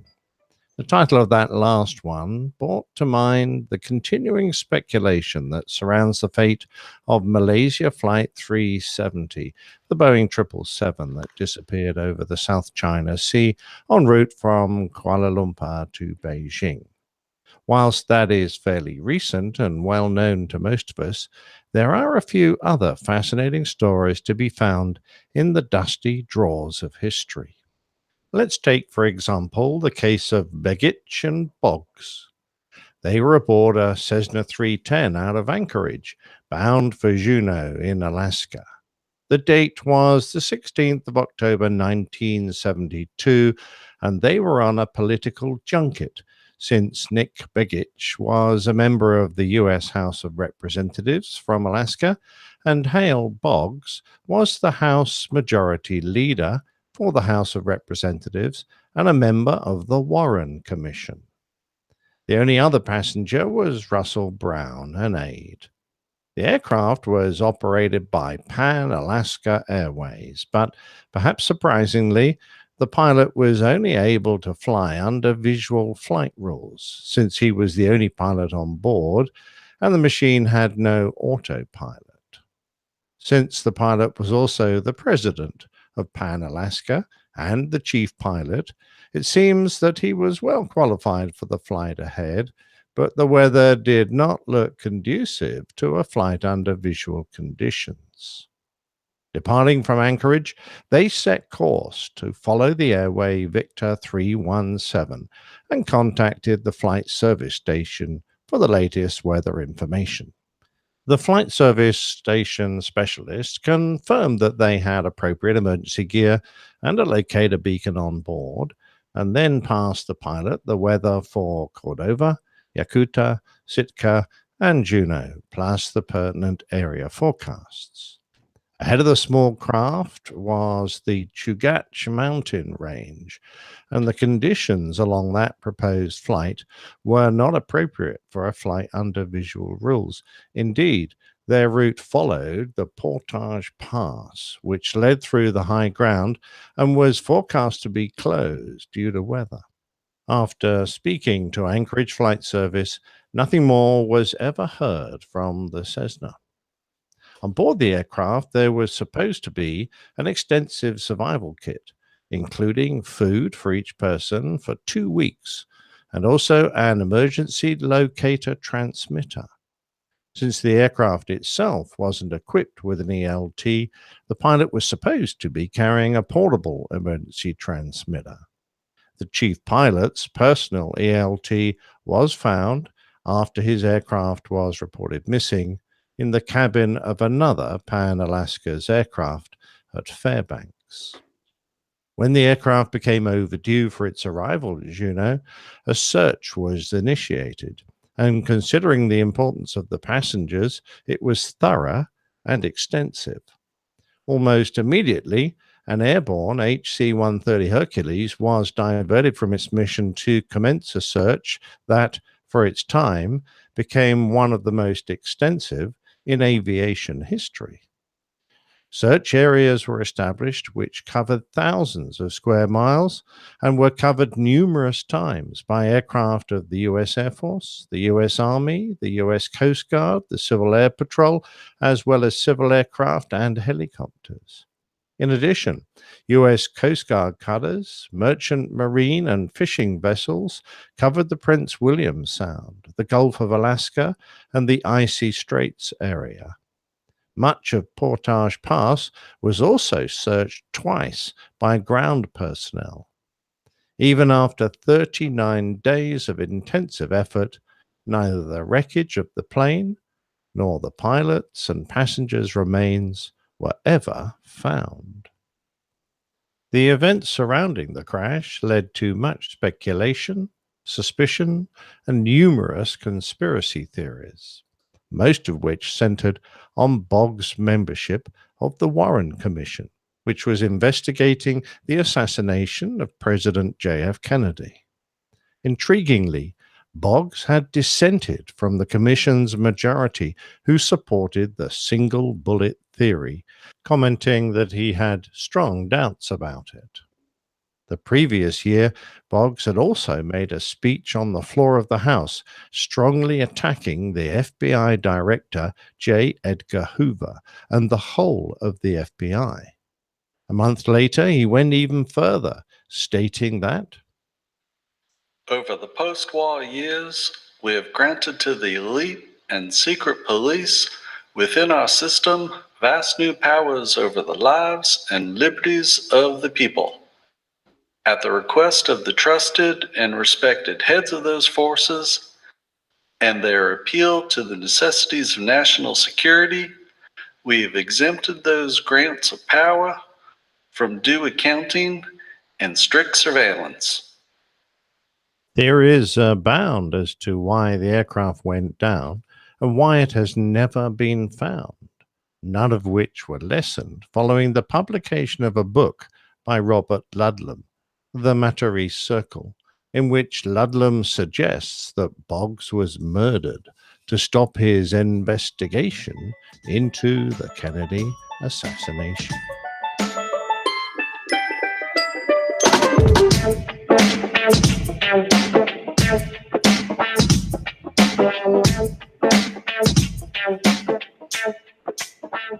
Now, someone else of a rather different ilk also went missing in the wilds of North America.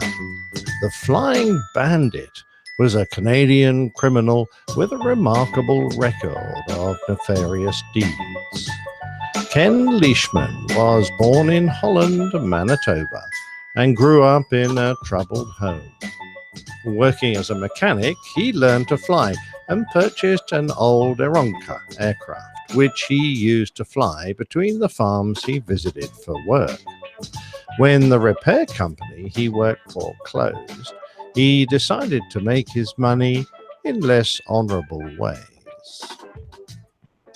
His first theft was in 1957 in Toronto, when, posing as a friend of a bank manager, he talked his way into the manager's office to supposedly chat about a business loan.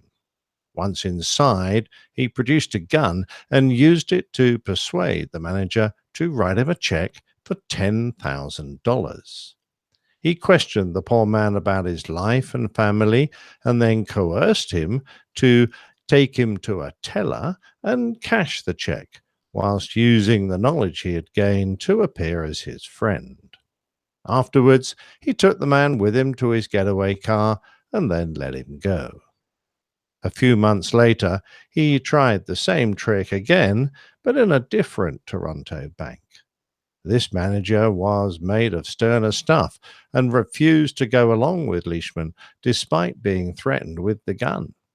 Realizing that the game was up, the Flying Bandit tried to make his escape, but was tripped up by a lady customer and then tackled by a teller less than a block from the bank. He was arrested and sentenced to 12 years. After being released on parole, he tried to make his way as a door-to-door salesman, but with a wife and 7 children to support, he soon went back to a life of crime. His next theft was on a much grander scale when he and 4 accomplices stole $385,000 of gold bullion worth well over $2.5 million in today's currency from Winnipeg International Airport. In previous years, he used to watch the aircraft at Winnipeg and realized that gold shipments from Red Lake were being flown into the airport to then be taken by Air Canada to the Mint in Ottawa.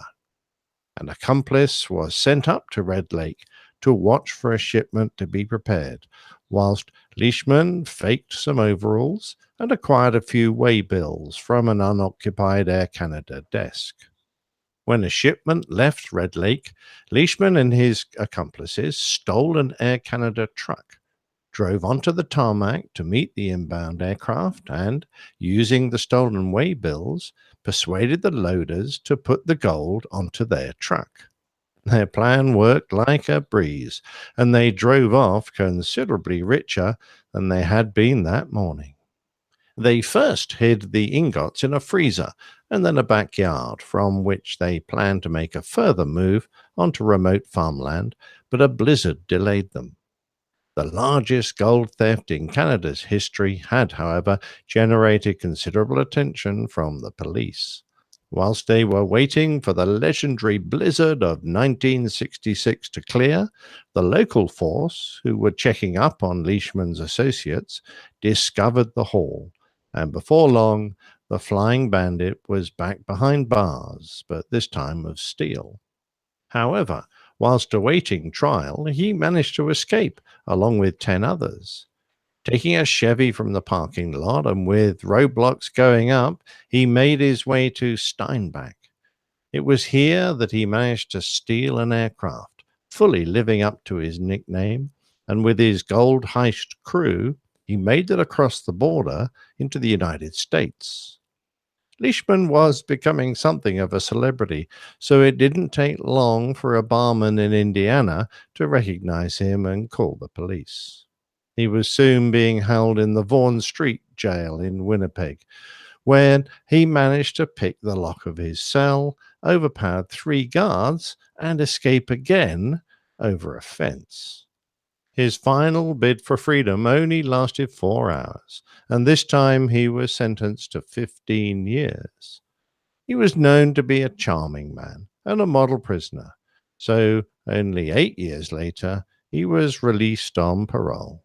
He had, however, turned over a new leaf.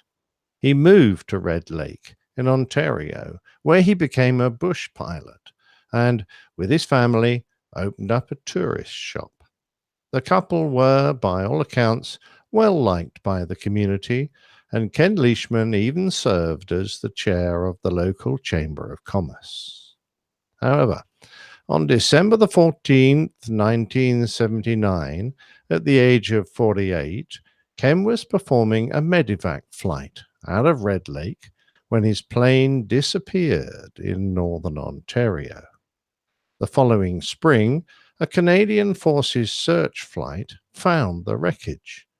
The bodies of the patient and medical assistant aboard were positively identified, but all they could find of Leishman was his wallet. Since there was nothing in the wreckage to prove that the Flying Bandit was dead, the theories abounded as to his whereabouts, especially after the coroner investigating the accident initially listed him as officially alive.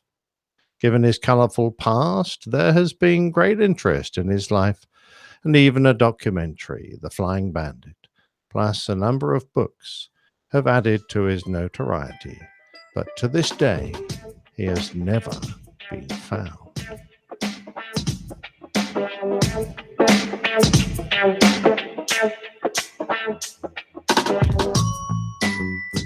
Now, theft may also have been involved in our final story. On the 30th of January 1979, a Varig Boeing 707, Flight 967, departed Tokyo bound for Rio de Janeiro in Brazil via Los Angeles. About 120 miles east of Tokyo, whilst flying over the Pacific Ocean, the crew of 6 suddenly stopped making radio transmissions and all contact with the aircraft was lost. On board the freighter were 53 paintings from the artist Manabu Mabe, which had been in Tokyo for an exhibition and were then worth an estimated 1.24 million US dollars. Despite being relatively close to the coast of Japan, no survivors, bodies, or any sign of either the wreckage or the paintings were ever found. The searchers couldn't even find oil or fuel slicks to mark a possible crash site. Despite the art world being suspicious that the paintings might have been stolen, none have ever emerged. This wasn't the only theory, however. May I take you back to the plain tale, Hunting the Foxbat, which I told on November the 11th, 2016. In this story, a disgruntled MiG-25 pilot, Viktor Belenko, defects with his aircraft to Japan. The Japanese authorities allowed the United States access to the MiG-25, which was dismantled and inspected before being crated up and given back to the Soviet Union. However, around 20 parts were claimed to be missing, and some have suggested that these parts were being flown to the USA on board Flight 967 for further analysis. The theory goes that the Soviets intercepted and shot down or sabotaged the Varig flight to prevent the parts reaching America.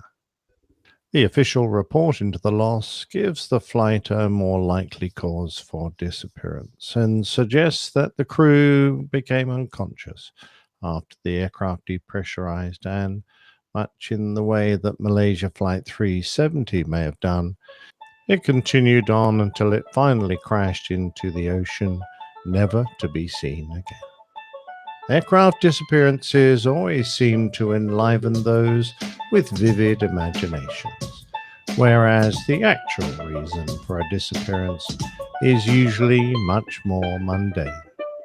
Accidents happen, and the world is a big place. Music by bensounds.com. Another brilliant plain tale by the old pilot. Glad you like that one. I've got another very similar one, a slightly different vein next week, which I think we're going to call Another of Our Aircraft is Missing. Another? No more. Now, you titled this the old pilot did. One of our aircraft is missing, but I think that was what, 3? On that one? There were 3 individual people saying one of our aircraft is missing. I see. Okay. So we'll let you get away with it. Very, very generous. And you'll note that I didn't have the extra stuff at the end of the special version. I actually left you a big long gap so you could fade out. I noticed that. And I was enjoying that music, by the way, Ben Sound. Yes, thank you, Ben Sounds. Yeah. The music in the middle kept making me think that we were near the end. I was like, I had to look up and say, oh, no, it's only halfway or a third of the way or whatever. Yeah. Yeah, I saw you flick your camera back. I know I did, and I was like, no, he's still got more to say. Okay. Because I really wasn't fooled with the first one. Well, yeah, when you finished with the first one. But.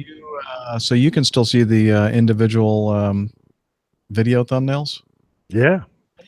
Okay, I'm wondering if the people in the chat room can, because when I do that and I put the plain tales image or whatever image up, I say present to everyone, and then I hit this little button that removes all the video thumbnails. But maybe it's only for the people that are watching the. Oh, I don't know. I can always see the thumbnails. Huh. Okay, I'm sure someone in the chat room will tell us. Yeah, let us know, chat room. When the plain tales image was up, could you see the video thumbnails of us? By the way, I think that's a much better logo to use. Yeah, I just thought of that today. I'm thinking, well, you made this wonderful, logo for your. Yep, they didn't see the thumbnails. Okay, good. So what I'm seeing is what they're seeing. Yeah. Okay. So thanks for that. It's good. Now, can you see Oh, me? so I don't have to do anything about like turning the camera off. Yeah. Can you see me? Or what are No, you seeing? I Oh, see the Plaintails logo. Okay. But I can see Nick. Ah, okay. Interesting. Yeah, so don't worry about stuff. Just keep on doing whatever you're doing, assuming that nobody can see anything that you're doing. I'll not make that assumption and continue doing the way I've been doing it. Bouncing around the room naked. Yep. Probably the safest thing. Let me not do that. Okay. I think we're about 2.5, 225, something like that right now. Yeah. Okay. My best guess. Number this 5. is. Yeah, I was going to say this is Sorry, Jeff. interesting. Number 5. Liz sent this in to us. University of Michigan pilots aborted takeoff broke rules but saved lives. Now, I'm going to object to that headline. Nearly 900 pages of documents attempt to explain a decision a pilot made in 13 seconds. Yeah, isn't that the case? Always. All the time. Yeah.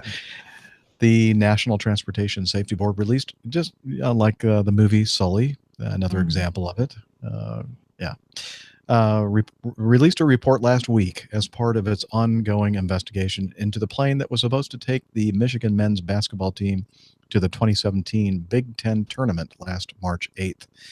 Instead, the takeoff was aborted before the plane got off the ground at Ypsilanti's Willow Run Airport, with the Boeing MD-83 Boeing eventually plowing through a chain link fence and into a ditch. By the way, it's a McDonnell Douglas 83. There were 116 people on board, including the crew, but the only injury was to eventual Big Ten tournament MVP Derek Walton Jr., who sustained a laceration on his thigh that required stitches. The NTSB's report, which included statements from the crew, exhaustive weather analysis, and equipment assessments, does not assign blame, nor does it present a concrete conclusion of what went wrong. It does not address the fact that the weather updates were scarce. The latest wind measurements the pilots received were 2 to 3 hours old because the instruments had blown down. Of course, in this case, I don't think it had anything to do, with the present situation of them taking off. The wind measurements at the time really were inconsequential, in my opinion, to what happened during the takeoff. But they were possibly consequential for what happened the 2 or 3 days before the takeoff. By the way, this is me speaking, not the article. The winds at the time in that area of the country were very, very high. And the airplane that they used for this charter was parked on the ramp for the, I think, at least 48 hours before this charter flight.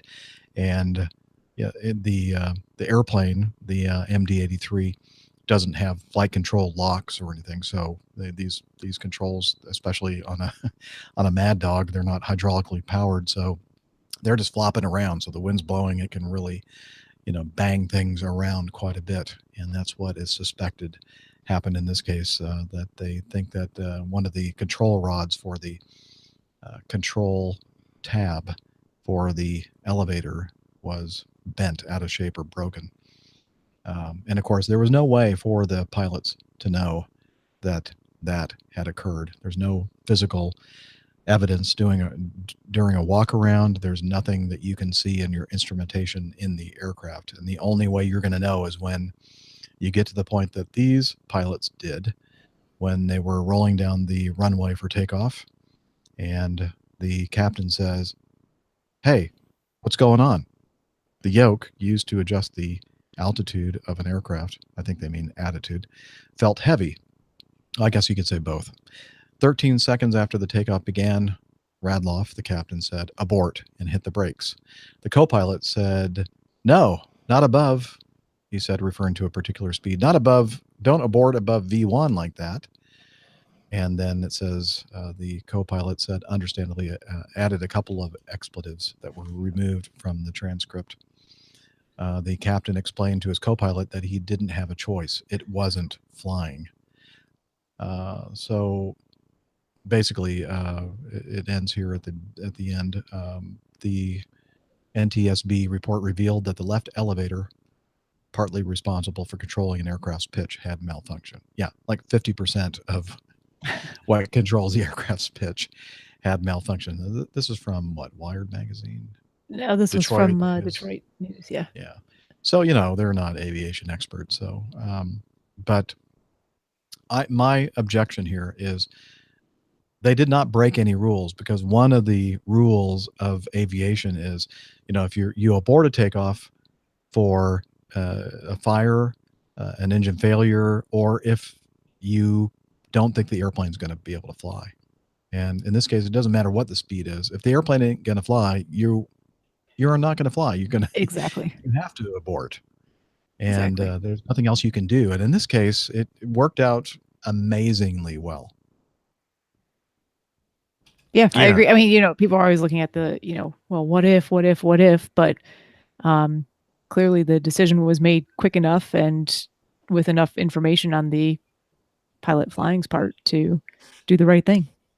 Yeah, this guy made such a brave decision, and I really admire him for it, because it is really hard and kind of goes against all your simulator training to abort above V1, because above that speed, you know you're not going to have enough room left to stop before the end of the runway. But you're quite right, Jeff. We're all aware that if you have incontrovertible evidence that the airplane is not going to fly, then it is safer to abort. So safer means it's much better to go off the end of the runway doing 50 knots than it is to try and persist with the takeoff that is not going to work and go off the end of the runway doing 150 knots, because in that case, the second case, you're almost certainly going to kill people. In the first case, you're just going to damage the airplane and everyone's probably going to walk away. So yeah, very difficult, very brave, and particularly since it was like a feeling in the water almost. This airplane doesn't feel right. I think that was a brilliant decision. And an example of making the opposite decision is that BizJet, I think it was a Gulfstream, that attempted takeoff in somewhere outside of Boston, and they had control locks engaged. Now they knew or suspected that that was a problem, but they continued the takeoff anyway, and that resulted. Airplane is not going to fly in that case. Yeah, not the way you want it to. And if they had aborted the takeoff as soon as they knew that that was an issue, then everybody would probably still be alive in that case. Unfortunately, everybody died in that particular incident. Yeah, so I agree. The right decision was made. It was just that feeling that this is not going to fly, so abort.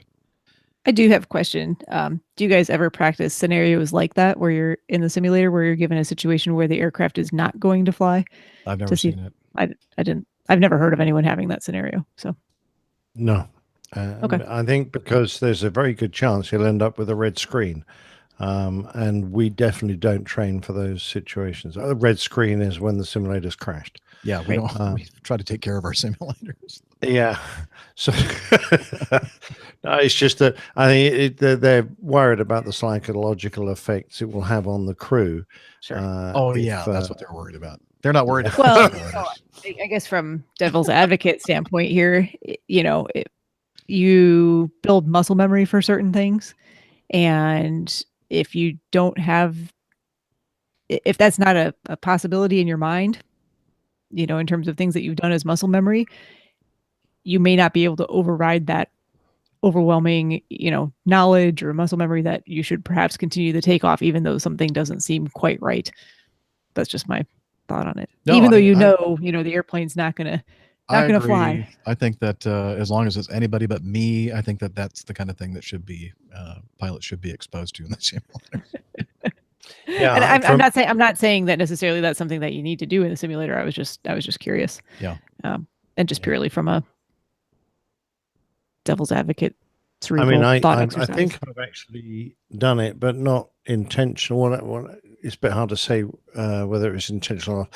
Early on in my captain's career, I did a check where we were doing wind shear training, and we got we're above 100 knots, getting quite close to V1, and we got a wind shear ahead warning. So I said go and hit toga because we were very close to V1, and then we got about a 50 knot drop in airspeed as a wind shear hit us. That's a big we were still on the runway, and I went, whoa.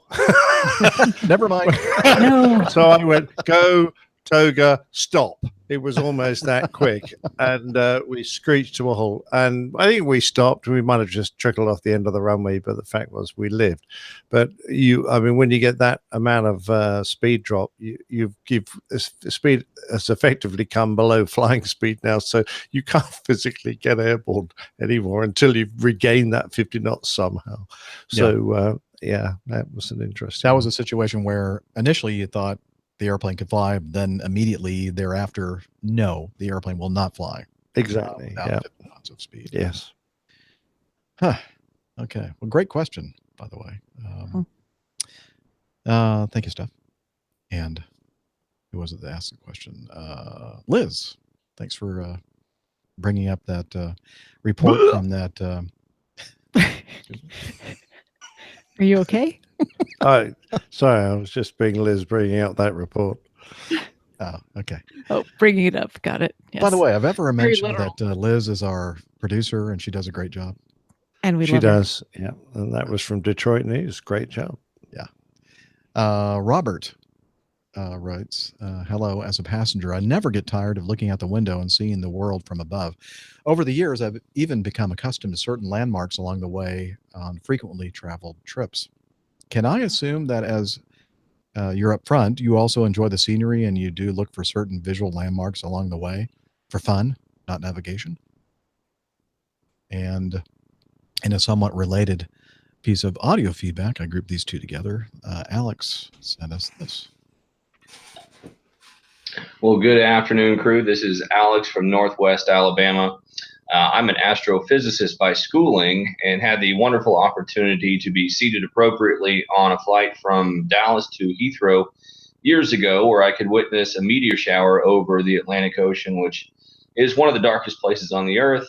Allowed me to see hundreds of meteors per hour, as opposed to just a few that you normally see around city lights. And felt like that was a really cool thing to witness. And I'm wondering what the coolest, most unexplainable, scariest celestial or astronomical or atmospheric phenomena you guys have witnessed in the cockpit, or even as passengers in your career in the skies.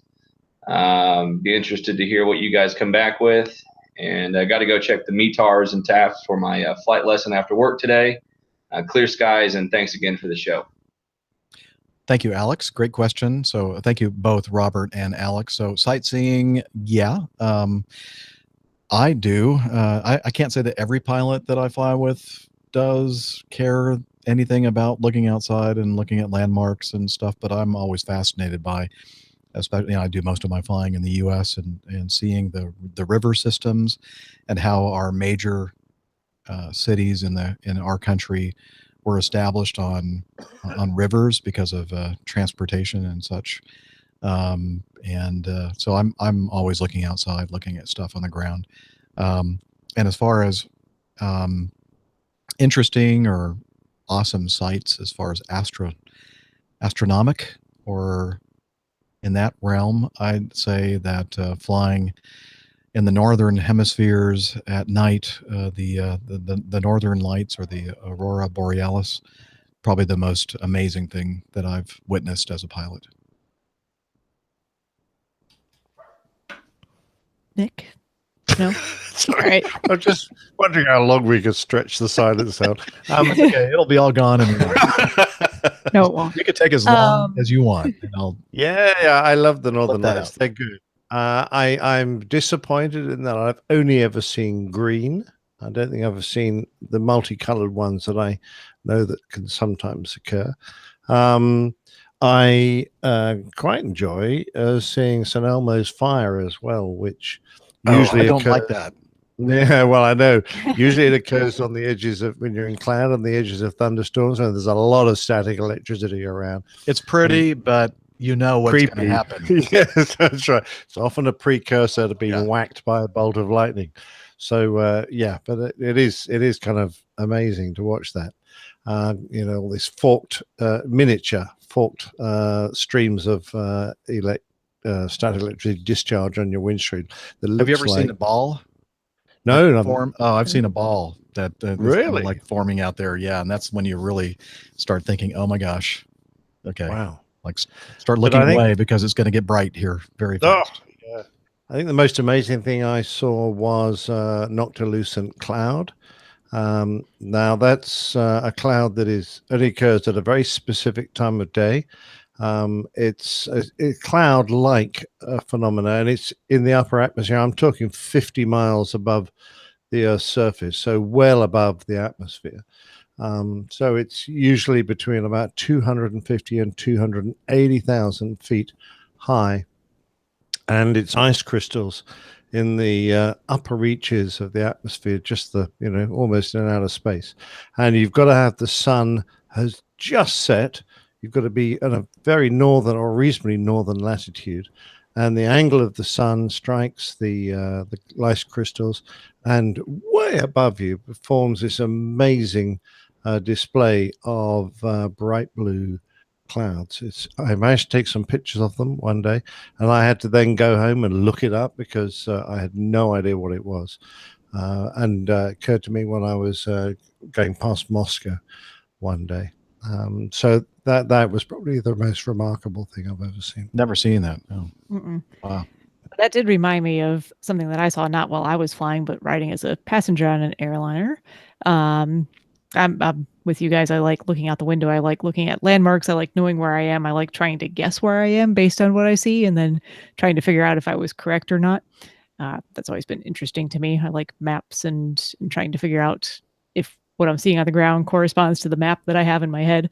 But anyway, what I saw coming on this particular flight, I must have been coming back from Salt Lake City at some point because we were flying, just crossing the Front Range in Colorado from the Rockies, from the west to the east as you come into the Denver area. And right at that moment, coming across the Rockies, there was snow on the mountains of the Front Range. There was kind of a cloud layer on top of the very edge of the Front Range, not on either side. So you could see mountains to the west and then Denver to the east. But it occurred right at the moment where you could see the Terminator line as well. So at the point right above the Rockies to the east where Denver was, it was very dark and all the lights were on in the city. And to the west, it was still bright and almost daylight. And that was really kind of neat. So it was just a cool coincidence the way everything lined up. Absolutely. I mean, I love watching the shadow. If you're flying away from the sun, as the sun sets, you can see the shadow of the surface of the Earth being projected against the sky in front of you. And it forms this curved, dark ring. I think that's gorgeous. And sometimes it messes with me. I'm thinking that I'm about to fly in some kind of a cloud formation. And then wait a minute, I'm not seeing anything on the radar, but I'm clearly seeing some really dark clouds. Yeah. I realize, it's the Terminator line. That's absolutely right. And when it comes to spotting things on the ground, though, I mean, I like going, we're over the Sahara Desert. That's about as good as I am. Or that's Hudson Bay. I mean, that's enormous. Or, oh, look, there's Greenland. That's about as good as I am. But I did one day, I mean, we had one of our new cabin crew was on the flight deck, just popped in to ask if we want a cup of tea. And we're approaching Newfoundland. So I pointed down at this big iceberg down there, and I said, did you know, by the way, that's the iceberg that sunk the Titanic? And she said, no. I said, yeah, we plotted. We know its position because it's so big. So that's the one. And she said, really? I said, yeah, they've been on it. They can tell from the paint that's been left on the side. The paint's still there from the Titanic. Yeah, that was the one that sung the Titanic. Beautiful. So she went away. She went away to go tell all her friends. Wow. So, yeah, I guess the answer, Robert, is that we do enjoy playing.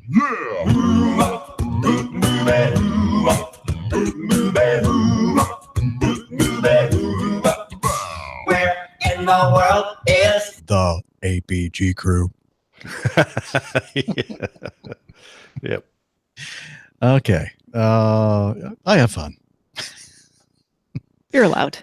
Thank you. Let's see. So we're getting close to the end here. I mean, not the end of the world. The end is near. The end of the episode. And so I'm looking through some of these things here quickly. Oh, Texas Charlie writes, and we've talked about this before on the show, but it's worth mentioning again. He said, howdy again, guys and gals. Sometimes he's from Texas. That's why. Howdy. Sometimes there are questions that shouldn't need to be asked, but because it's just a stupid question, except when someone had an idea that was even more stupid. Why are the runways at some airports bumpy or hilly? Attached is a link to a video of a Monarch Air jet having a bit of trouble in a high crosswind. I think the pilot could have stuck the landing if the runway hadn't dropped away suddenly.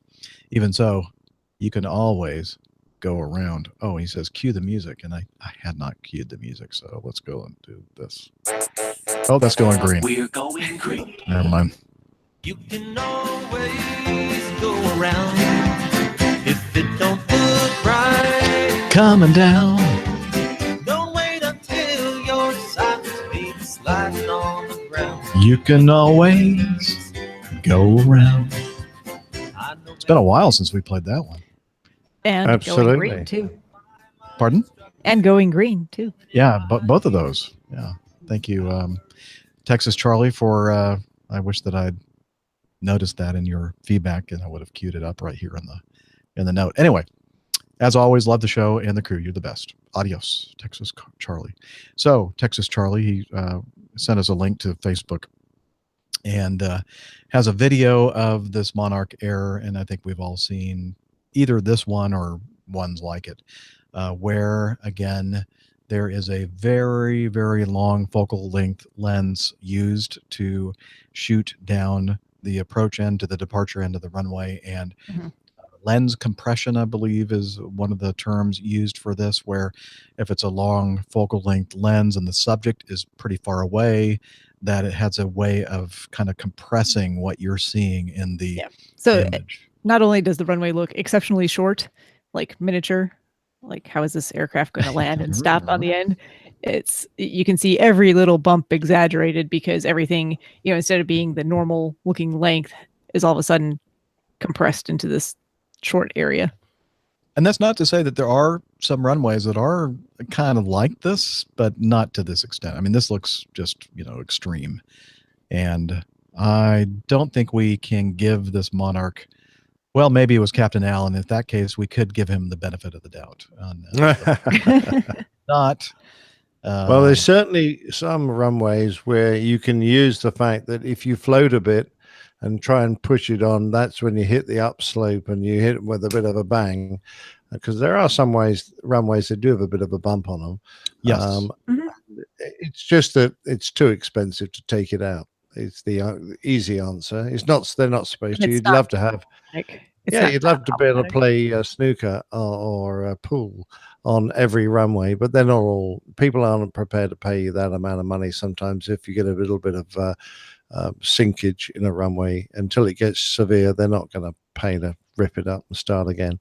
I do remember my first takeoff out of Cape Town.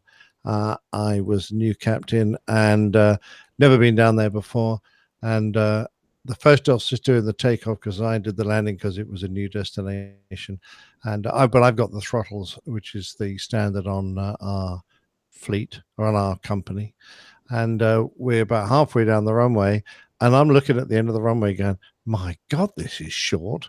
And we're just about at V1 and I'm not going to stop. So I just think, well, the safest thing is to go toga. So I applied full power and said, I'm going toga. And then, of course, we go a bit further down the runway. rest of the runway reveals itself because it was just a hump and I couldn't quite see it all the way to the end, and I felt off such a fool. But, but I've been there so many times. It's like, right.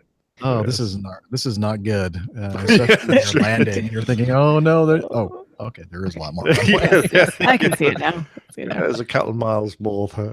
I was looking back at a runway I've landed at in Utah, Morgan County, up in the mountains, and it's got a 2% upslope. Whoa, that's a lot. Yeah, it's noticeable. Yeah, very noticeable. And there are some, as Captain Nick says, there are some runways that we attempt to get a smooth landing out of, where, if you get it down in the very beginning of the runway, you're going to be okay. But if you wait too long, the runway comes up to meet you. Yes. And it's never a good Hello. time. Yeah. Hi, bam. Norfolk, Virginia is one of those Are you places. pleased to see me? No, I am not. Nick asks a question about, let's see. He was sitting in the back of the aircraft, a Ryanair flight from the UK to Italy. He was sitting in the back of the aircraft, and the load at the back was light. So people assigned seats several rows forward decided to change seats and move to a seat on a quieter row at the rear. About 5 minutes before pushback, the cabin crew started checking passengers' boarding passes. After discovering that several passengers were not sitting in the correct seats, they moved all those sat in the incorrect seats to their correct position, saying, "We can't have more than 14 people in the last 4 rows."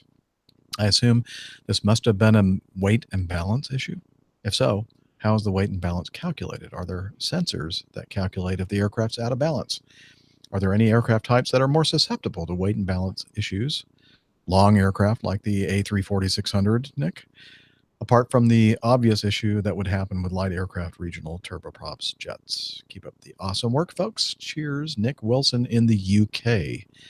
I think there was just a passenger harassment policy there going on. I was thinking perhaps there weren't more than 14 seats in the last 4 rows, so you couldn't have more than 14 people. Extra people, 2 people per seat. Yes. No. Yeah, get off your lap. I mean, his lap. You can't do that. Exactly right. What kind of airline do you think we run here? I mean, I have heard of situations where I don't think I've ever experienced it myself, and if it's happened, I didn't know it was happening. Okay, tell us. It happened to me on a lightly loaded 737-800. And it was Southwest Airlines, where they do not assign seats. So everyone kind of piled in the front. And I can't remember now. But anyway, everyone was kind of grouped all together because there were like 20 people on the plane. I said, we need you to spread out a little bit.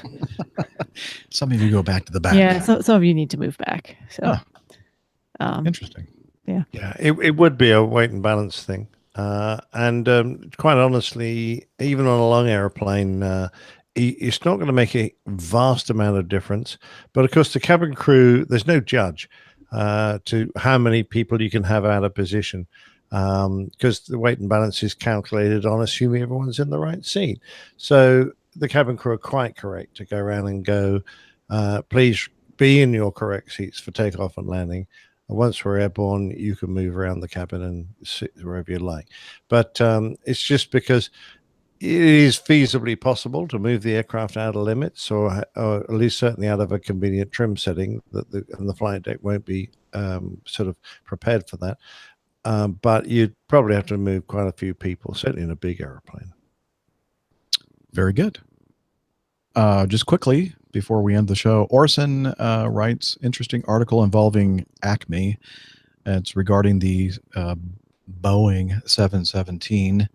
And he said, did you ever get a turn in the 717? And no, at Acme, they decided to classify that as a separate category because of its advanced cockpit displays. And even though it's a variant of the DC-9, they decided to make it a separate category at Acme Airline. So I know I never flew the 717, and I probably never will because it is less money per hour. The pay rate is lower. It's beneath you. Let's be honest. It is beneath me. Yeah. And although many people would say nothing is beneath you, Jeff. And I'm kidding, obviously. No, you're not. No, not really. Dana's beneath you. Yeah, he is. True. Lower down on the seniority. Yes, he is. Quite a bit so. And Colonel Jeff, we heard some audio feedback from him at the beginning of the show. He also was listening, catching up with the latest episodes, and we were talking about St. Martin and taking off, landing, and I forgot who sent in the feedback, but they were saying that the only airline that this person saw was American taking off in the opposite direction. And Colonel Jeff, Captain Jeff, the good-looking one, said the only restriction for American that I can find for St. Martin is that we can't take off on runway 10 with a tailwind. I've been to SXM. Note that stuff. SXM. Not Q. Not Q. Okay. Numerous times. For some reason, my brain is functioning okay today. Numerous times flying the 757 and the 737, and I have never taken off on runway 28. I don't know what he saw or when, but it seems pretty odd. So Colonel Jeff is calling you a liar, whoever said. No, I'm just kidding. He's not. He's just never seen it himself, and it's been an unusual situation. So I'm not sure if we have time for Sean's feedback regarding Uber for airplanes. So we're going to go ahead and save that for the next show. But we did actually cover more than I thought we were going to on today's show. So thank you. Good job. And a lot of quality feedback. Oh yeah, absolutely. So That's what makes the show is your feedback, really. Because we are just going blah blah blah, for most of the show. Jeff, everyone wants to know what your shirt says, please. Oh, it says Elon University. That's where my money goes. And also where your daughter happens to go to my school. daughter. And a very significant amount of my money goes there as well. That's why I love it so much and represent. So did they give you that sweatshirt? No, that was something that I bought. Yet more of your money. They should give me a bunch of these for free. Really, they honestly should. Anyway, so that will do it for today's show. Big thanks to Liz Piper, our producer, for helping us organize this whole thing and put all the feedback together and the news and do all the behind the scenes work, all the dirty work that nobody else wants to do. Yeah, white with 2 sugars, please. Thank you, Liz, for your great help and contribution. And again, if you want to learn more about the show and the crew and the community, which is the most important thing about the APG, the community, head over to airlinepilotguide.com. And there's other good stuff there as well. And we have apps for your smartphones and tablets, whether you be an iOS person or an Android person, on both platforms, ad-free and free for you to use. So that information can be found at the airlinepilotguide.com website or in the show notes for this show 322. Also, we're out there in the social medias. Stuff. Indeed. Social medias. We're on Twitter at APG Crew is the handle. You can find all of us there. Our individual contact Twitter information at the top of that page. You could also head over to Facebook, facebook.com/airlinepilotguy. Lots of good community interaction going on there. Articles and other interesting internet items shared about aviation on that site. Information about meetups. And speaking of meetups and other community events, I'll pass it over to Hillel. APG listeners, please join us on our Slack team. On Slack, we share news and ideas. We suggest episode and plain tales topics. We plan meetups and events. To get into the Slack team, please send me a tweet with your preferred email address to @HI11E1, and I'll send you an invitation.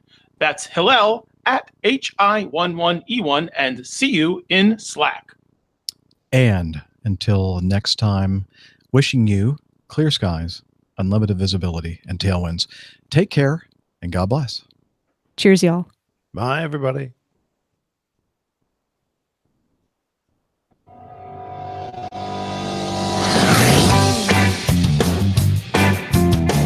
Good afternoon, ladies and gentlemen. This is your captain, Glenn Quagmire.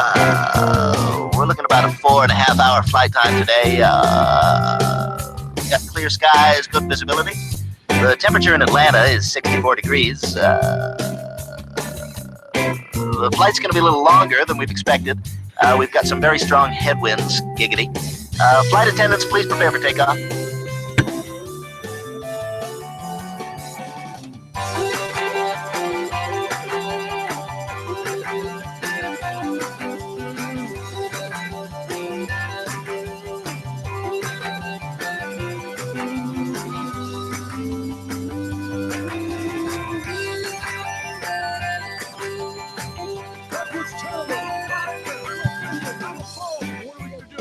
What else? Email it to everybody we know. Good idea.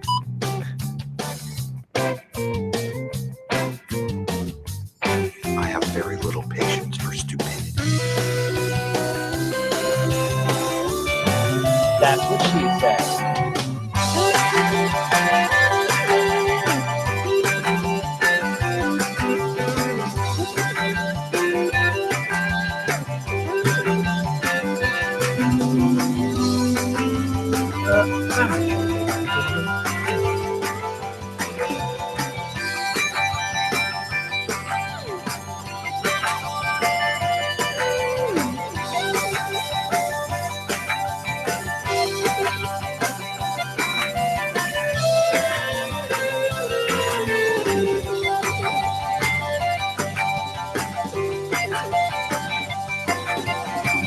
Yeah, he's up in the sky. It's the airline pilot guy.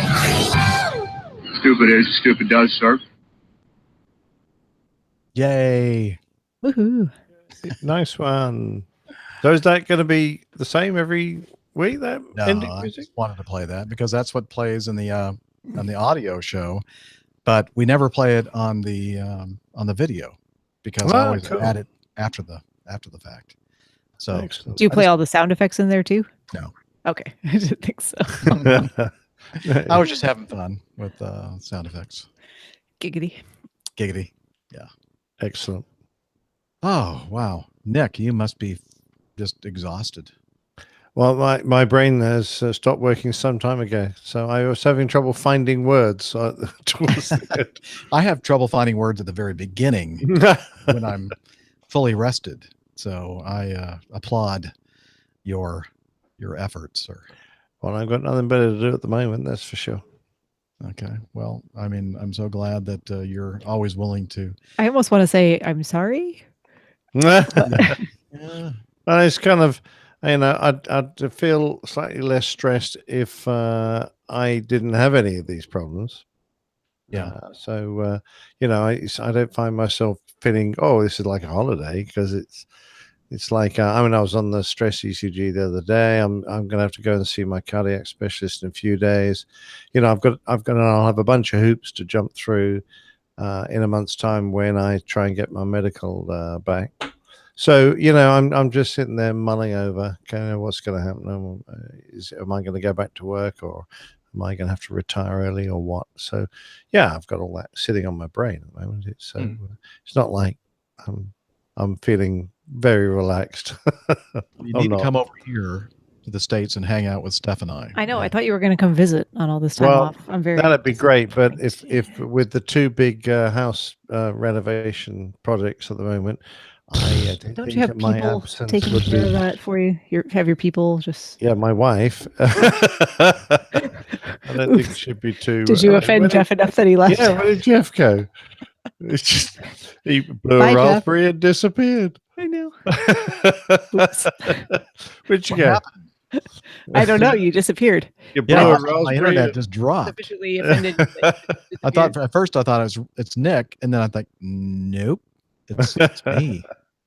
Wow. Excellent. I'm glad it waited until after we finished the show. Absolutely. Yeah. Well, I'm back. Yay. Welcome back. Back in time, just in time to go. Yeah. Thank you, everybody in the chat room, especially if you ended up watching the PTUK as well. As Liz says, numb bum. Nick has a numb bum, and I'm sure many of you also do. Okay. Nice to see Stephen there. Yeah, Glad good to see you, things Stephen. are going so well, Stephen. You're getting those hours in. Well done, Meow. Yep. How many Working hours on do you it. have now, Stephen? I think he just went to dinner, but Oh, okay. Lane, countertop. Yeah, we're going for a thicker one, which is obviously costing more, but it won't arrive for 2 weeks. So, not good. A 2-week delay on the completion of the bathroom. So, damn. Let's see. Where do I lay over in Norfolk? And I don't think I'm laying over in Norfolk this month. But we lay over at the what is it called? The Sheraton Waterside, I think, right there on the waterfront in the Norfolk Harbor. I guess that's what they call that. Is that Virginia? It is Virginia. Okay. Norfolk, Virginia, or Norfolk. Some people say Norfolk. Norfolk, or I say Norfolk. Norfolk. Yeah. You do? I heard. I've always been saying Newfoundland.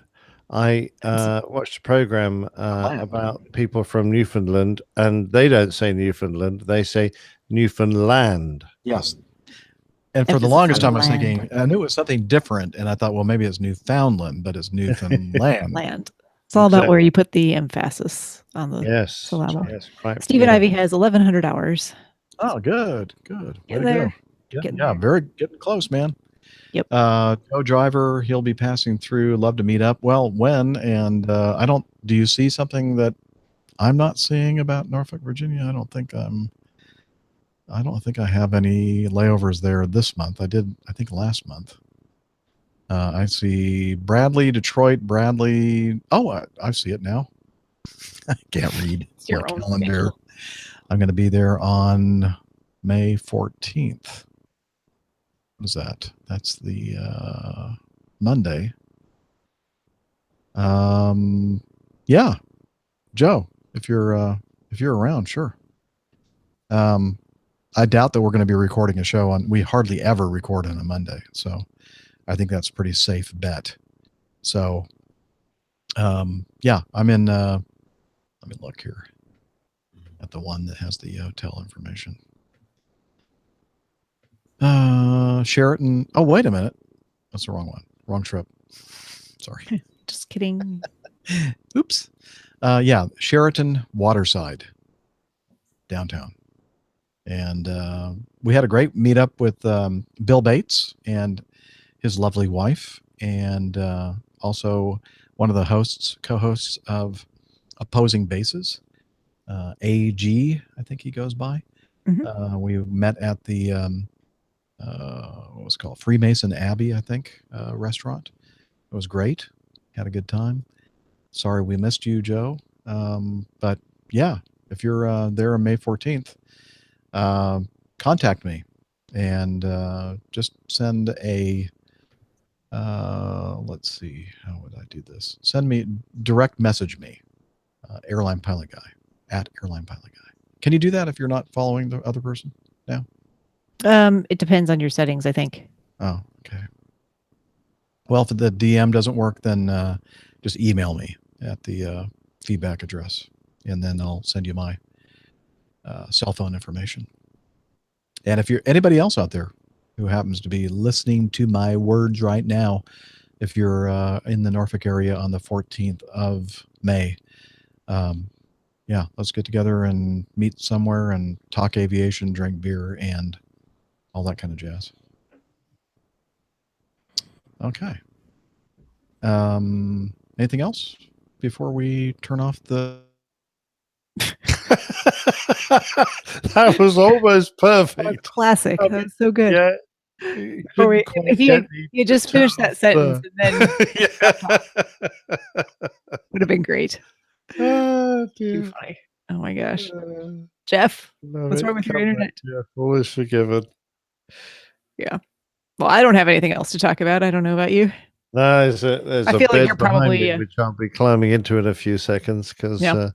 oh, here he is. What's really funny is I was saying, so how is the bandwidth on my end, except for the last couple of minutes or so?